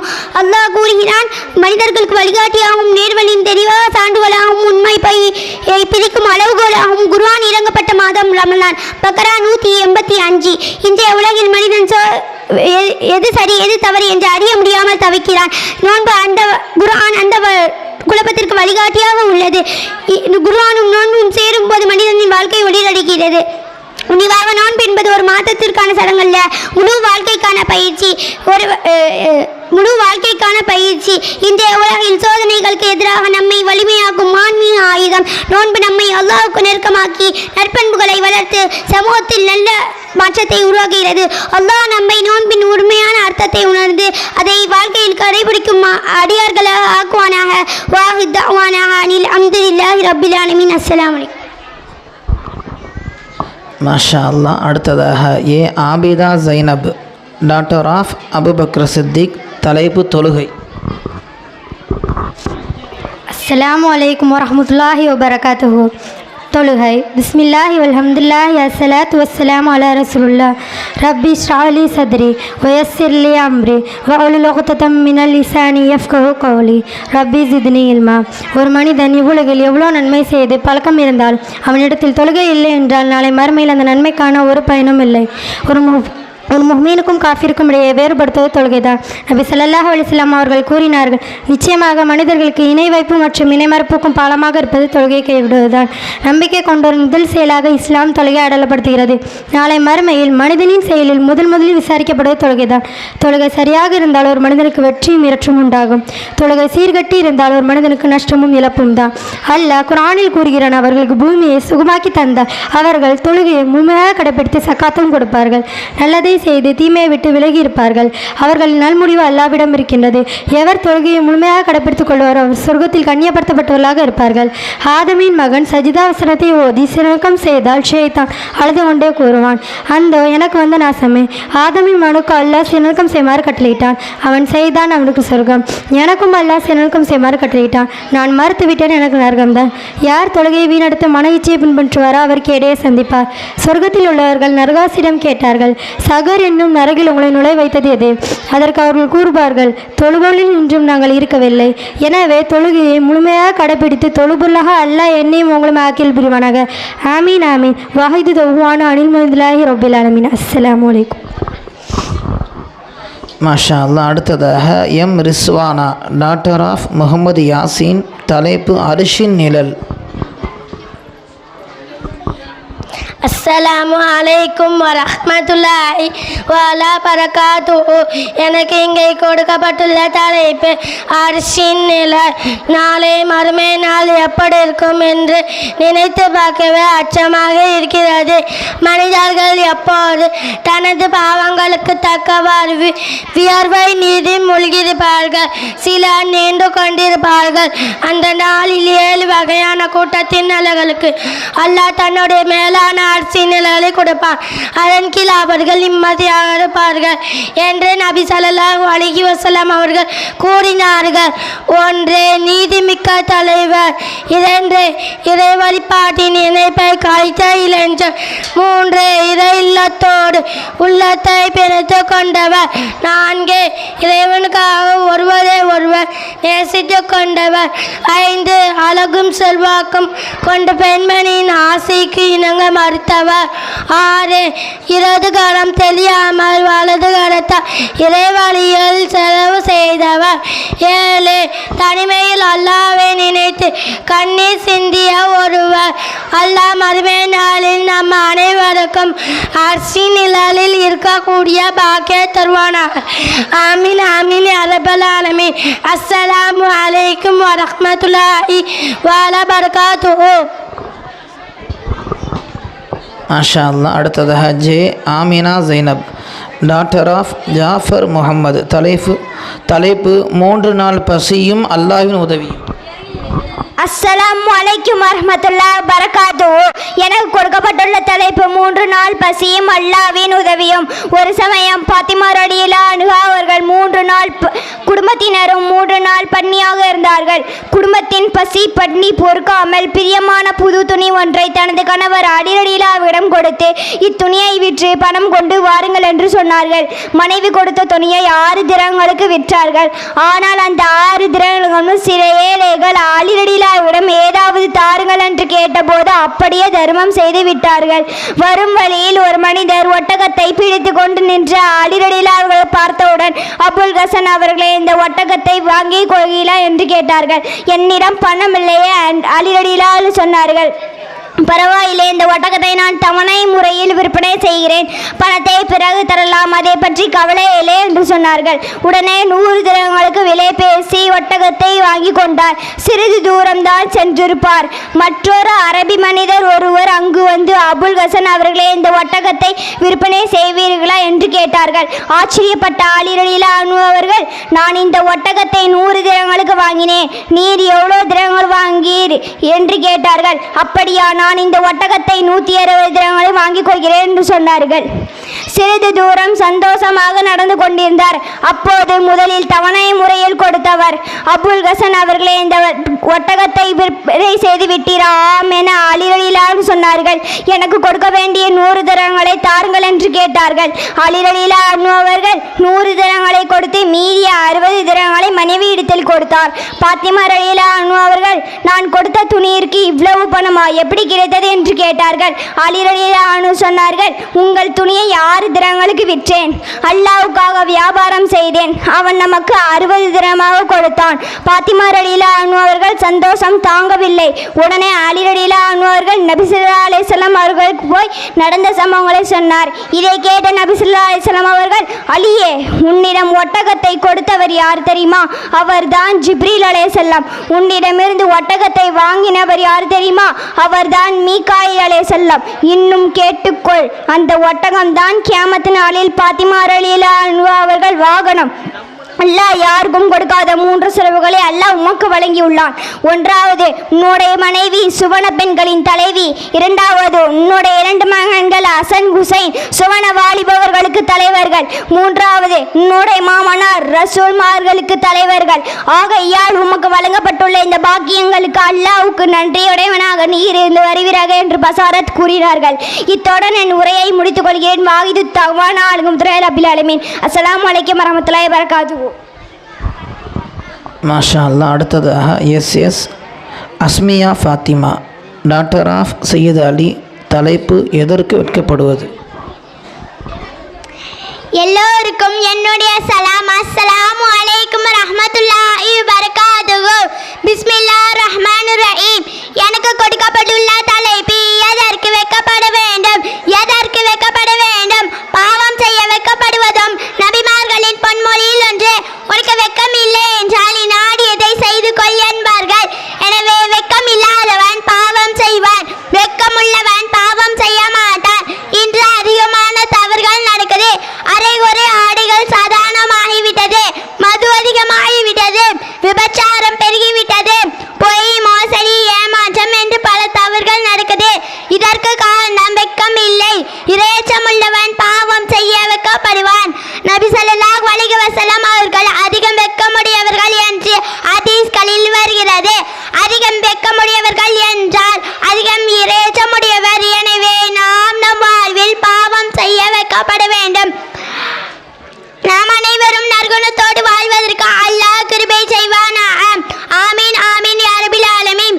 அஸ்ஸலாமு அலைக்கும் ரஹ்மத்துல்லாஹி வபரகாத்துஹு. மாஷா அல்லாஹ். அடுத்ததாக K Khadija, doctor of Khaja Maideen. தலைப்பு அலியும் செல்வம். அஸ்ஸலாமு அலைக்கும் வரஹ்மத்துல்லாஹி வபரகாத்துஹு. எனக்கு கொடுக்கப்பட்டுள்ள தலைப்பு அழியும் செல்வம். பணம் இல்லாவிட்டால் மதிப்பில்லை என்று சொல்லும் அளவுக்கு காலம் அறிவிட்டது. இந்த காலத்தின் பணம் தான் எல்லாம் என்று நினைக்கிறார்கள். பணம் இருந்தால் எதையும் சாதிக்கலாம், எதையும் விலை கொடுத்து வாங்கிவிடலாம் என்று நினைக்கிறார்கள்.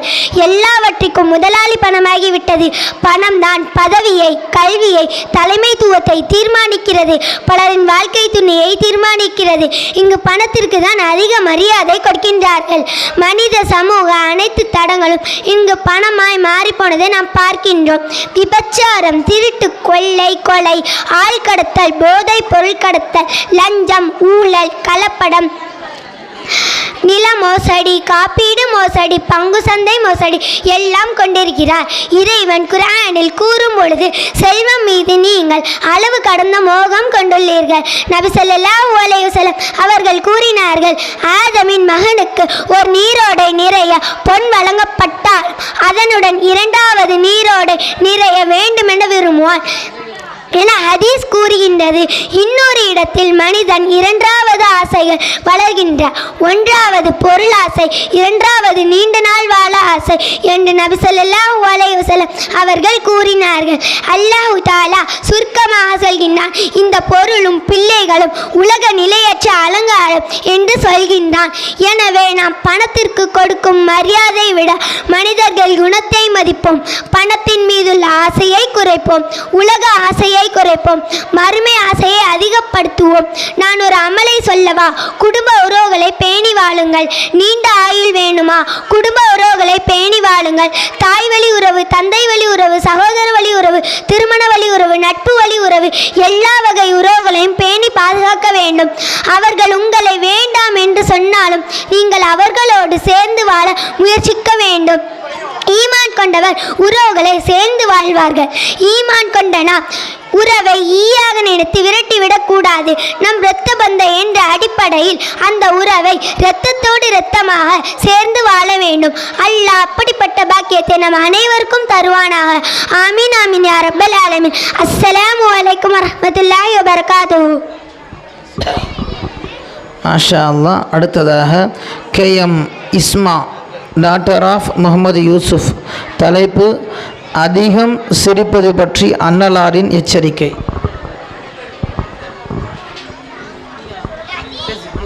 அஸ்ஸலாமு அலைக்கும் வரஹ்மத்துல்லாஹி வபரகாத்துஹு. பிஸ்மில்லாஹிர் ரஹ்மானிர் ரஹீம். எனக்கு கொடுக்கப்பட்டுள்ள தலைப்பு அதிகம் சிரிப்பது பற்றி அன்னலாரின் எச்சரிக்கை. ஒரு தடவை நபி ஸல்லல்லாஹு அலைஹி வஸல்லம் அவர்கள் வந்து கொண்டிருந்த போது தொழுகைக்காக வந்து கொண்டிருந்த போது சஹாபாக்களின் சிலர் சத்தமிட்டு சிரித்து கொண்டிருந்தார்கள். பற்கள் தெரியும் அளவிற்கு சிரித்து கொண்டிருந்தார்கள்.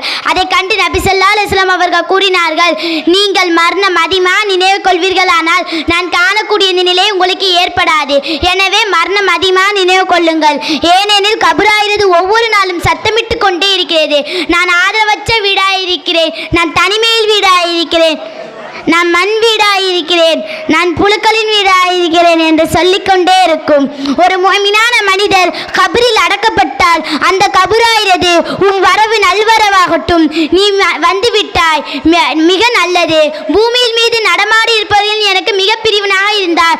இன்று நீ என்னிடம் ஒப்படைக்கப்படுகிறாய். இன்று நான் உன்னிடம் நடந்து கொள்ளும் நல்ல முறையை நீ காணப்போகிறாய் என்று சொல்லிக்கொண்ட பிறகும் சொர்க்கத்தின் வாசல் ஒன்று திறக்கும். ஓதல் சத்தம் கேட்டுக்கொண்டே இருக்கும், நறுமணம் வீசிக்கொண்டே இருக்கும். இதற்கு பதிலாக தீமை புரிந்த மனிதன் கபரில் அடக்கப்பட்டால் அந்த கபராயிரது உன் வரவு தீயதாகட்டும், நீ வந்து உனக்கு கேடாய் விட்டது. பூமியில் மீது நடமாடி இருப்பது எனக்கு மிக வெறுப்பானவராய் இருந்தாய். இன்று நீ என்னிடம் ஒப்படைக்கப்படுகிறாய். இன்று நான் உன்னிடம் நடந்து கொள்ளும் முறையை நீ காணப்போகிறாய் என்று சொல்லிக்கொண்ட பிறகு அவரின் இரண்டு விலா எலும்புகளும் ஒன்றை ஒன்று நெருங்கும். நெருங்கின பிறகு 70 பாம்புகள் அவரை சாப்பிடப்படும். அந்த 70 பாம்புகள் எவ்வளவு கொடிய பாம்பு என்னவென்றால், பூமியில் மீது மூட்டு காற்று பட்டால் செடிகுடியெல்லாம் கருகிவிடும் என்று செடிகுடியெல்லாம் கருகிவிடும். இது அவரை கியாமத் நாள் வரையும் வேதனை செய்யும். கபராயிரது சொர்க்கத்தின் பூங்காவாகவும் இருக்கும், நரகத்தின் படுகொலியாகவும் இருக்கும் என்று நபி ஸல்லல்லாஹு அலைஹி வஸல்லம் அவர்கள் கூறினார்கள். நபி ஸல்லல்லாஹு அலைஹி வஸல்லம் அவர்கள் பெரும்பாலான நேரங்களில் ஆழ்ந்த சிந்தனையும் கவலையும் இருப்பார்கள். இது அல்லாஹ்வின் அச்சம் சிறந்த வழியாகும். இதனால் தான் மௌத்தை அடிக்கடி நினைவு கொள்வது அவசியம். எனவே நாமும் மௌத்தை நினைவில் வைத்து அல்லாஹ் நம் எல்லோருக்கும் உயர்ந்த சொர்க்கத்தை, ஜன்னத்துல் ஃபிர்தௌஸ் என்ற உயர்ந்த சொர்க்கத்தை வழங்குவானாக. வாஹிரு தஅவானா அல்ஹம்துலில்லாஹி ரப்பில் ஆலமீன். அஸ்ஸலாமு அலைக்கும் வரஹ்மத்துல்லாஹி. மாஷா அல்லாஹ். அடுத்ததாக எம்எஸ் ஃபஹ்மத் நஸ்ரின், டாக்டர் ஆஃப் ஷேக் முகமது. தலைப்பு நோன்பாடி சாப்பிட விளக்கை அணைத்த சஹாபி. என் போன்ற மாணவ மாணவிகளுக்கு என்னுடைய சலாம். அஸ்ஸலாமு அலைக்கும் வரஹ்மத்துல்லாஹி வபரகாத்துஹு. எனக்கு இங்கே கொடுக்கப்பட்டுள்ள தலைப்பு நோன்பாடி சாப்பிட விளக்கை அணைத்த சஹாபி. ஒரு சஹாபி அவர்கள் தொடராக நோன்பு வைப்பவராக இருந்தார்கள். ஏனெனில் நோன்பு திறப்பதற்கு அவருக்கு எதுவும் கிடைப்பதில்லை. தாபித் ரலியல்லாஹு அன்ஹு என்ற சஹாபி அவருடைய நிலை தந்தது கொண்டு தன் மனைவியிடம் கூறினார், நான் இன்றிரவு ஒரு விருந்தாளியை அழைத்து வருவேன். சாப்பிட ஆரம்பித்ததும் நீ விளக்கை சரி செய்வது போல தந்தி தந்திரமாக அதனை அணைத்து விட வேண்டும் என்று கூறினார். அவருடைய மனைவியும் அப்படியே செய்தார். அந்த விருந்தாளி திருப்தியாக சாப்பிடும் வரை அவர்கள் சாப்பிடுவது போல பாவனை செய்தார்கள். மறுநாள் காலை தாபித் ரலியல்லாஹு அன்ஹு அவர்கள் ரசூலுல்லாஹி ஸல்லல்லாஹு அலைஹி வஸல்லம் அவர்கள் சமூகத்திற்கு சென்ற போது இரவு உம்முடைய விருந்தாளியுடன் நீ நடந்து கொண்ட முறை அல்லாஹ் தஆலாவுக்கு மிக பிரியமானதாக ஆகிவிட்டது என்று புகழ்ந்து கூறினார். வாயிரு தஹ்வானா அல்ஹம்துலில்லாஹி ரப்பில் ஆலமீன். அஸ்ஸலாமு அலைக்கும் வரஹ்மத்துல்லாஹி வபரகாத்துஹு. மாஷா அல்லாஹ். இப்பொழுது இடைகீதம் அப்துல் காதர் வாப்பா அவர்கள் ஒரு இடைகீதை இஸ்லாமிய கீதம் இசைப்பார். குறச்சி குளத்தில் பிறந்தவராம், குணத்தின் குன்றாய் வளர்ந்தவராம், கதிஜ மனதில் நிறைந்தவராம், கருவில் குருவாய் கலர்ந்தாராம். குறச்சி குளத்தில் பிறந்தவராம், குணத்தின் குன்றாய் வளர்ந்தவராம், கதிஜ மனதில் நிறைந்தவராம், கருவில் குருவாய் கலர்ந்தாராம். இகபர ரகசியம் அறிந்தவராம், இல்மின் கதைகள் தெரிந்தவராம், அன்பும் மரமும் உடையவராம், அண்ணல் நபியாய் திகழ்ந்தாரா.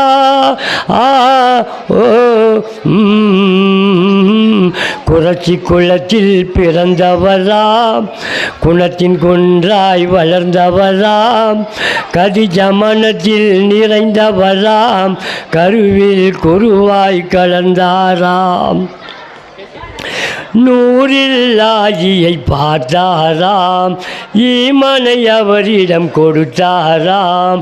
நூறில்லாஜியை பார்த்தாராம், ஈமனை அவரிடம் கொடுத்தாராம்.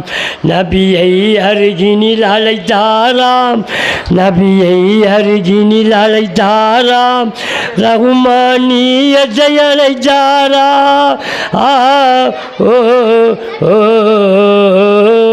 திருமறை திருவழி நடந்தவராம், திருக்களிமாவில் வருபவராம், தௌஹீத் கடலில் மிதந்தவராம், தத்துவ இஸ்லாம் தேகவராம்.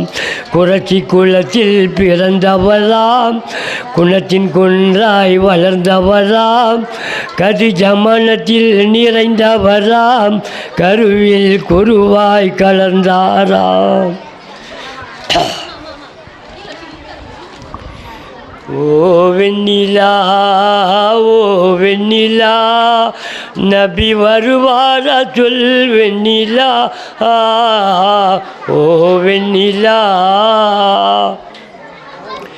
காண தவிக்கும் பெண் கதிஜாவை போலே, கல்பில் அதியாசை கொண்டு யுவேலே, மெல்லிய மரியம் பீவி மணவாளராலே, வாழ்வினில் முற்றி பெற வேண்டும் நாமே. ஓ வெண்ணிலா, ஓ வெண்ணிலா, நபி வருவாரா சொல் வெண்ணிலா. ஓ வெண்ணிலா, ஆசை மனவாட்டி மைமூனை போலே, அன்பில் அதியாசை கொண்டே யுவேலே, வாழ்வினில் இறையோனின் இரு தூதராலே, பேரின்பம் கண்டேன் வாழை தாசன் நாமே, பேரின்பம் கண்டேன் வாழை தாசன் நாமே. ஓ வெண்ணிலா, ஓ வெண்ணிலா, நபி வருவாரா சொல் வெண்ணிலா. ஓ வெண்ணிலா, நாடு ஒளிமார்கள் நாதாக்கள் போலே, நெஞ்சில் அதியாசை கொண்டே யுவேலே, வாழ்வினில் இறையோனின் இரு தூதர் அலே, வாழ்வினில் முற்றி பெற வேண்டும் நாமே, வாழ்வினில் முற்றி பெற வேண்டும் நாமே. ஓ வெண்ணிலா, ஓ வெண்ணிலா, நபி வருவாரா சொல் வெண்ணிலா. ஓ வெண்ணிலா.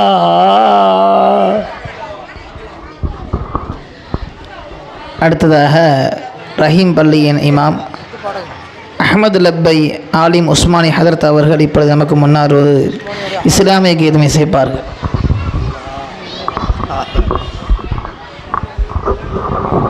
அஸ்ஸலாமு அலைக்கும் வரஹ்மத்துல்லாஹி வபரகாத்துஹு.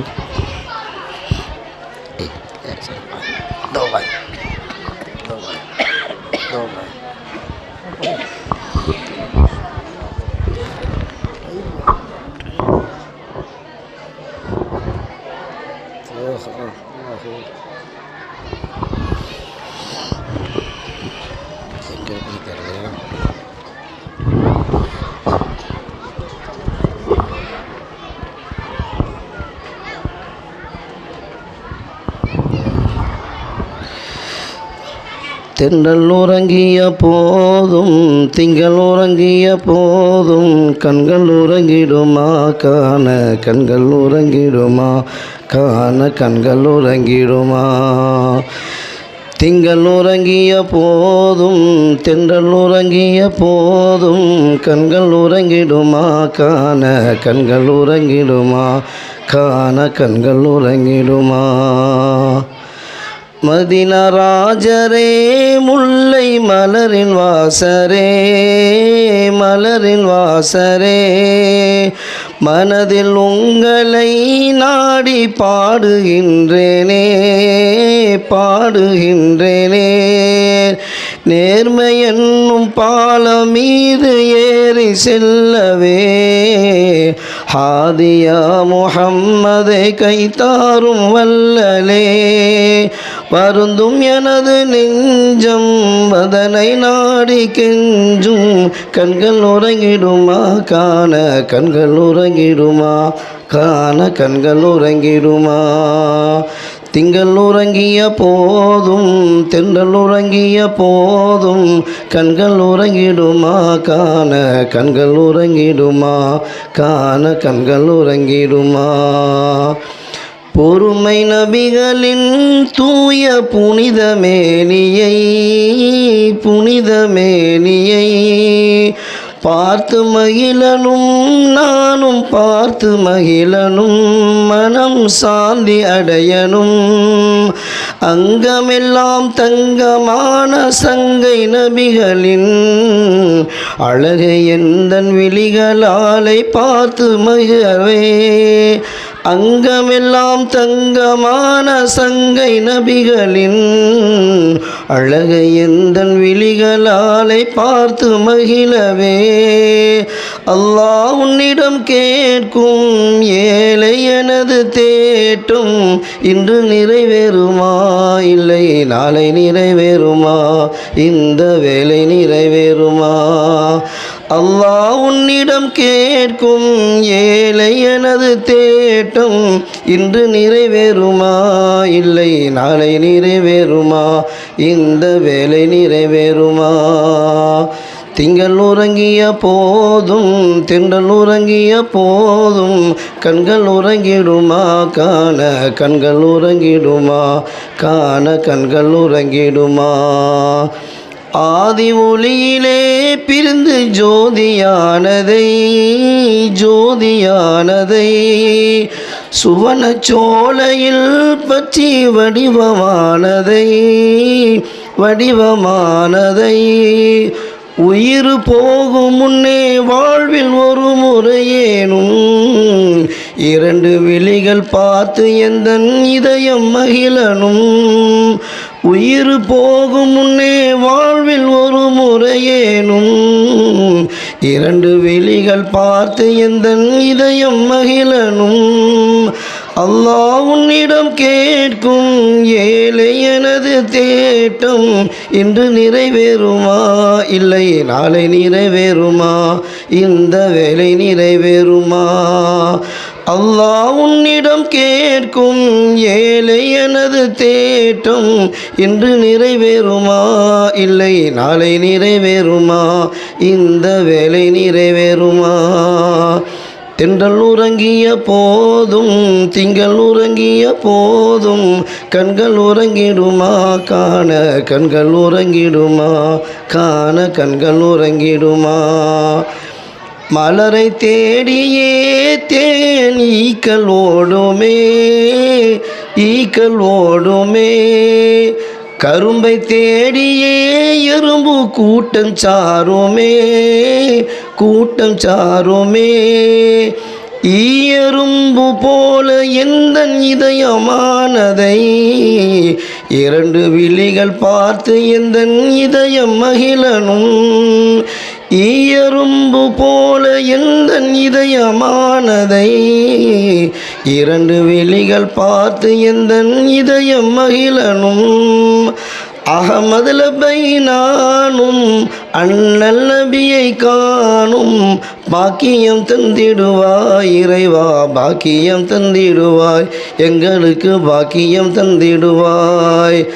அகமது லப்பை நானும் அண்ணல் நபியை காணும் பாக்கியம் தந்திடுவாய் இறைவா, பாக்கியம் தந்திடுவாய், எங்களுக்கு பாக்கியம் தந்திடுவாய். திங்கள் உறங்கிய போதும் தென்றல் உறங்கிய போதும் கண்கள் உறங்கிடுமா காண, கண்கள் உறங்கிடுமா காண, கண்கள் உறங்கிடுமா. அஸ்ஸலாமு அலைக்கும்.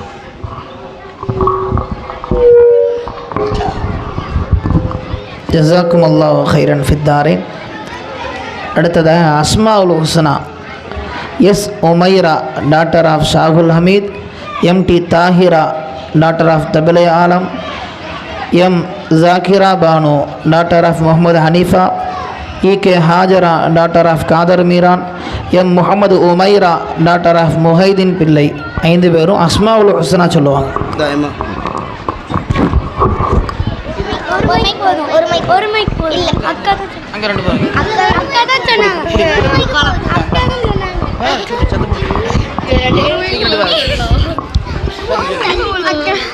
السلام عليكم ورحمة الله وبركاته.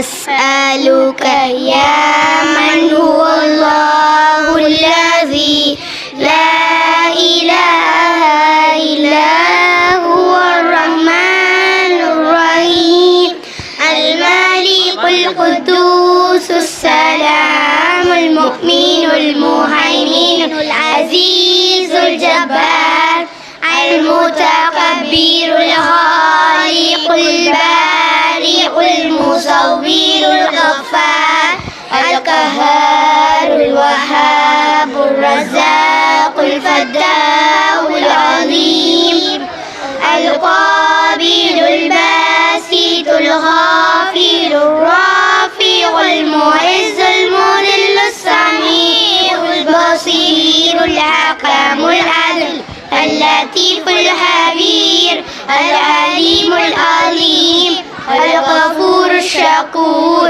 العلي القوي الحفيظ المقيت الحسيب الجليل الكريم الرقيب المجيب الواسع الحكيم الودود المجيد الباعث الشهيد الحق الوكيل القوي المتين الولي الحميد المحسن المبدئ المعيد المحيي المميت الحي القيوم الواجد الماجد الواحد الصمد القادر المقتدر المقدم المؤخر الأول الآخر الظاهر الباطن الوالي المتعالي البر التواب المنتقم العفو الرؤوف المالك الملك ذو الجلال والإكرام المقسط الجامع والغني والمغني المانع الله النافع والنور الهادي الولي الباقي الوارث الرشيد الصبور الذي ليس كمثله شيء وهو السميع البصير. اللهم صل أفضل الصلاة على أسعد المخلوقاتك سيدنا محمد وعلى آله وصحبه وسلم عدد معلوماتك ومداد كلماتك كلما ذكرك ذاكرون وغفل عن ذكر الغافلون. السلام عليكم ورحمة الله.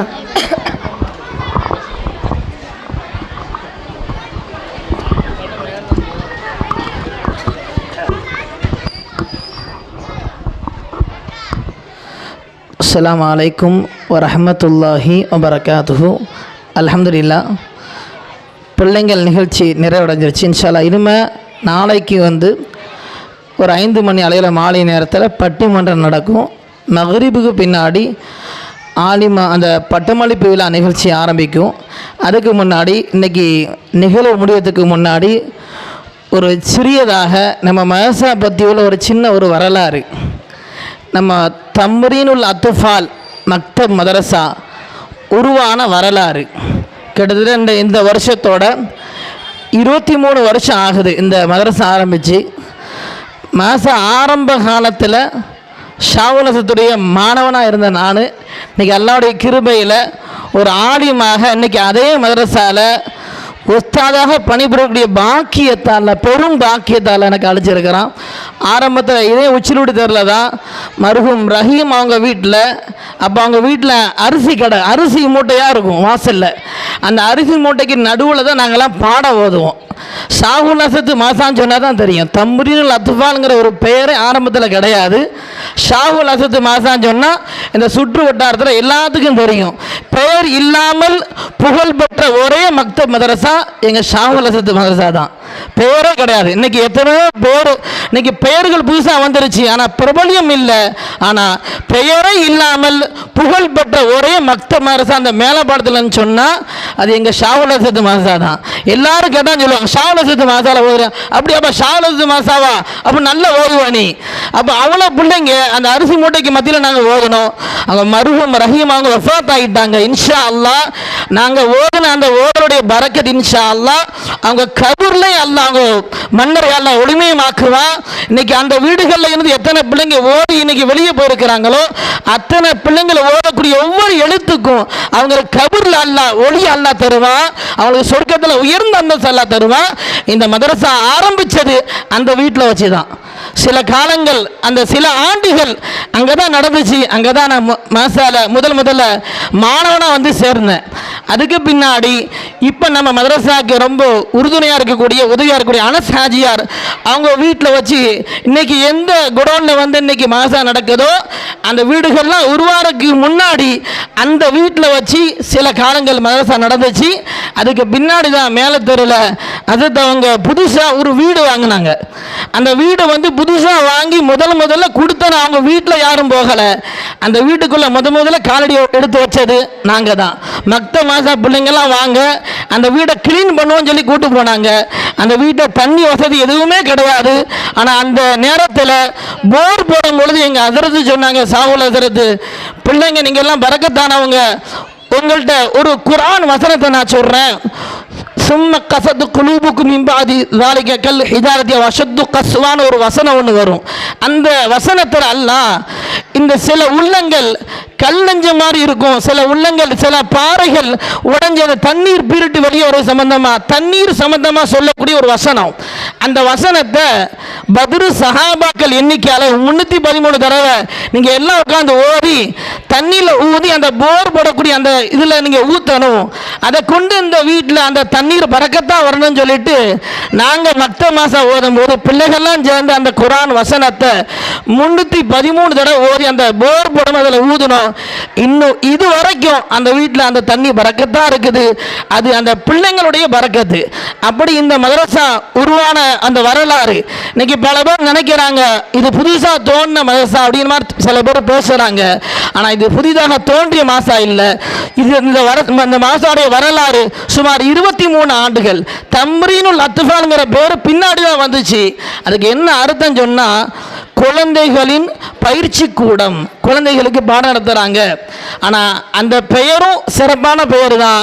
ஆனால் அதுக்கு பின்னாடி சில ஆண்டுகள், சுமார் ஒரு 9 ஆண்டுகளுக்கு முன்னால் ஆரம்பிக்கப்பட்ட சையீதா ஹலீமத்து சாதியா, இதுவும் சிறப்புக்குரிய பெயர் தான். இது யாருடைய பெயருன்னு கேட்டால் ரசூலுல்லாஹி ஸல்லல்லாஹு அலைஹி வஸல்லம் வளர்ப்பு தாயார், ரசூலுல்லாஹ் பெற்றெடுத்த தாய் இல்லை, வளர்ப்பு தாயார் ஹலீமத்து சாதியா ரலியல்லாஹு அன்ஹா. அந்த பெண்ணுடைய பேரை தான் இன்னைக்கு பெண்கள் மாசாக்கு பேரா வச்சிருக்கு. இதோட சிறப்பு என்ன தெரியுமா? ஸல்லல்லாஹு அலைஹி வஸல்லம் பிறந்த ஆரம்ப காலகட்டத்தில் அந்த அரபு நாட்டுடைய வழக்கம் என்னன்னு கேட்டால், குழந்தை பிறந்த உடனே என்ன செய்வாங்கன்னா, தாய் பால் கொடுக்க மாட்டாங்க. வாடகை தாயின்று அந்த அரபு நாட்டை சுற்றியுள்ள கிராமப்புறத்திலிருந்து தாய்மார்கள் அந்த குழந்தைகளை தத்தெடுத்துட்டு போவாங்களாம். அதுக்காண்டி சில கூலிகளை மாத கூலியாக கொடுப்பாங்க. ஆனால் என்னதான் வசதி இருந்தாலும் அந்த அரபு நாட்டு வழக்கம் அப்போ என்னன்னு கேட்டால், கிராமப்புறத்திலேருந்து தாய்மார்கள் வந்து அந்த குழந்தைகளை தத்தெடுக்க வருவாங்க.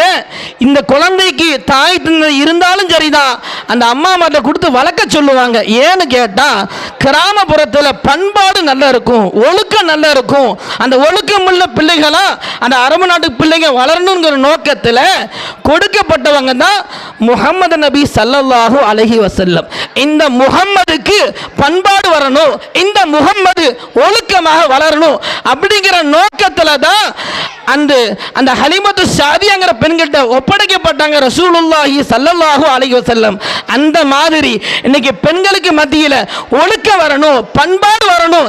எப்படி அந்த ஹலீமத்து சாதியா முடியுமா அல்லாஹ் ரசூலுல்லாஹ்க்கு பண்பாடுகள் அல்லாஹ் கற்றுக் கொடுத்தானோ, அதே மாதிரி இந்த ஊர் மக்கள் ஊர் பெண்களுக்கு அல்லாஹ் இந்த ஹலீமத்து சாதியா முடியுமா பண்பாடுகளை ஒழுக்கத்தை கற்றுக் கொடுக்கக்கூடிய ஒரு பயிற்சி கூடமாக இந்த மதரசாவை அல்லாஹ் ஆக்கியிருக்கான். இன்ஷா அல்லாஹ் கியாமத்து நாள் வரை இந்த மதரசா தொடர்படியாக நடக்கூடிய உயர்ந்த பாக்கியத்தை இந்த மதரசாவுக்கு அல்லாஹ் தருவானாக.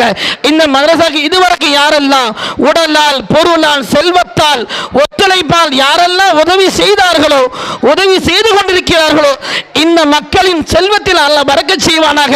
அந்த சந்ததிகளே வறுமை இல்லாமல் செழிப்பாக வாழக்கூடிய பாக்கியத்தை அல்லாஹ் தருவானாக.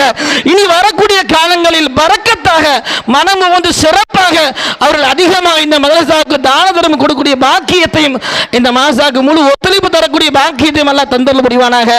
ஆமீன். வ ஆகிரு தஅவானா அல்ஹம்துலில்லாஹி ரப்பில் ஆலமீன். அஸ்ஸலாமு அலைக்கும் வ ரஹ்மத்துல்லாஹி வ பரகாத்துஹு.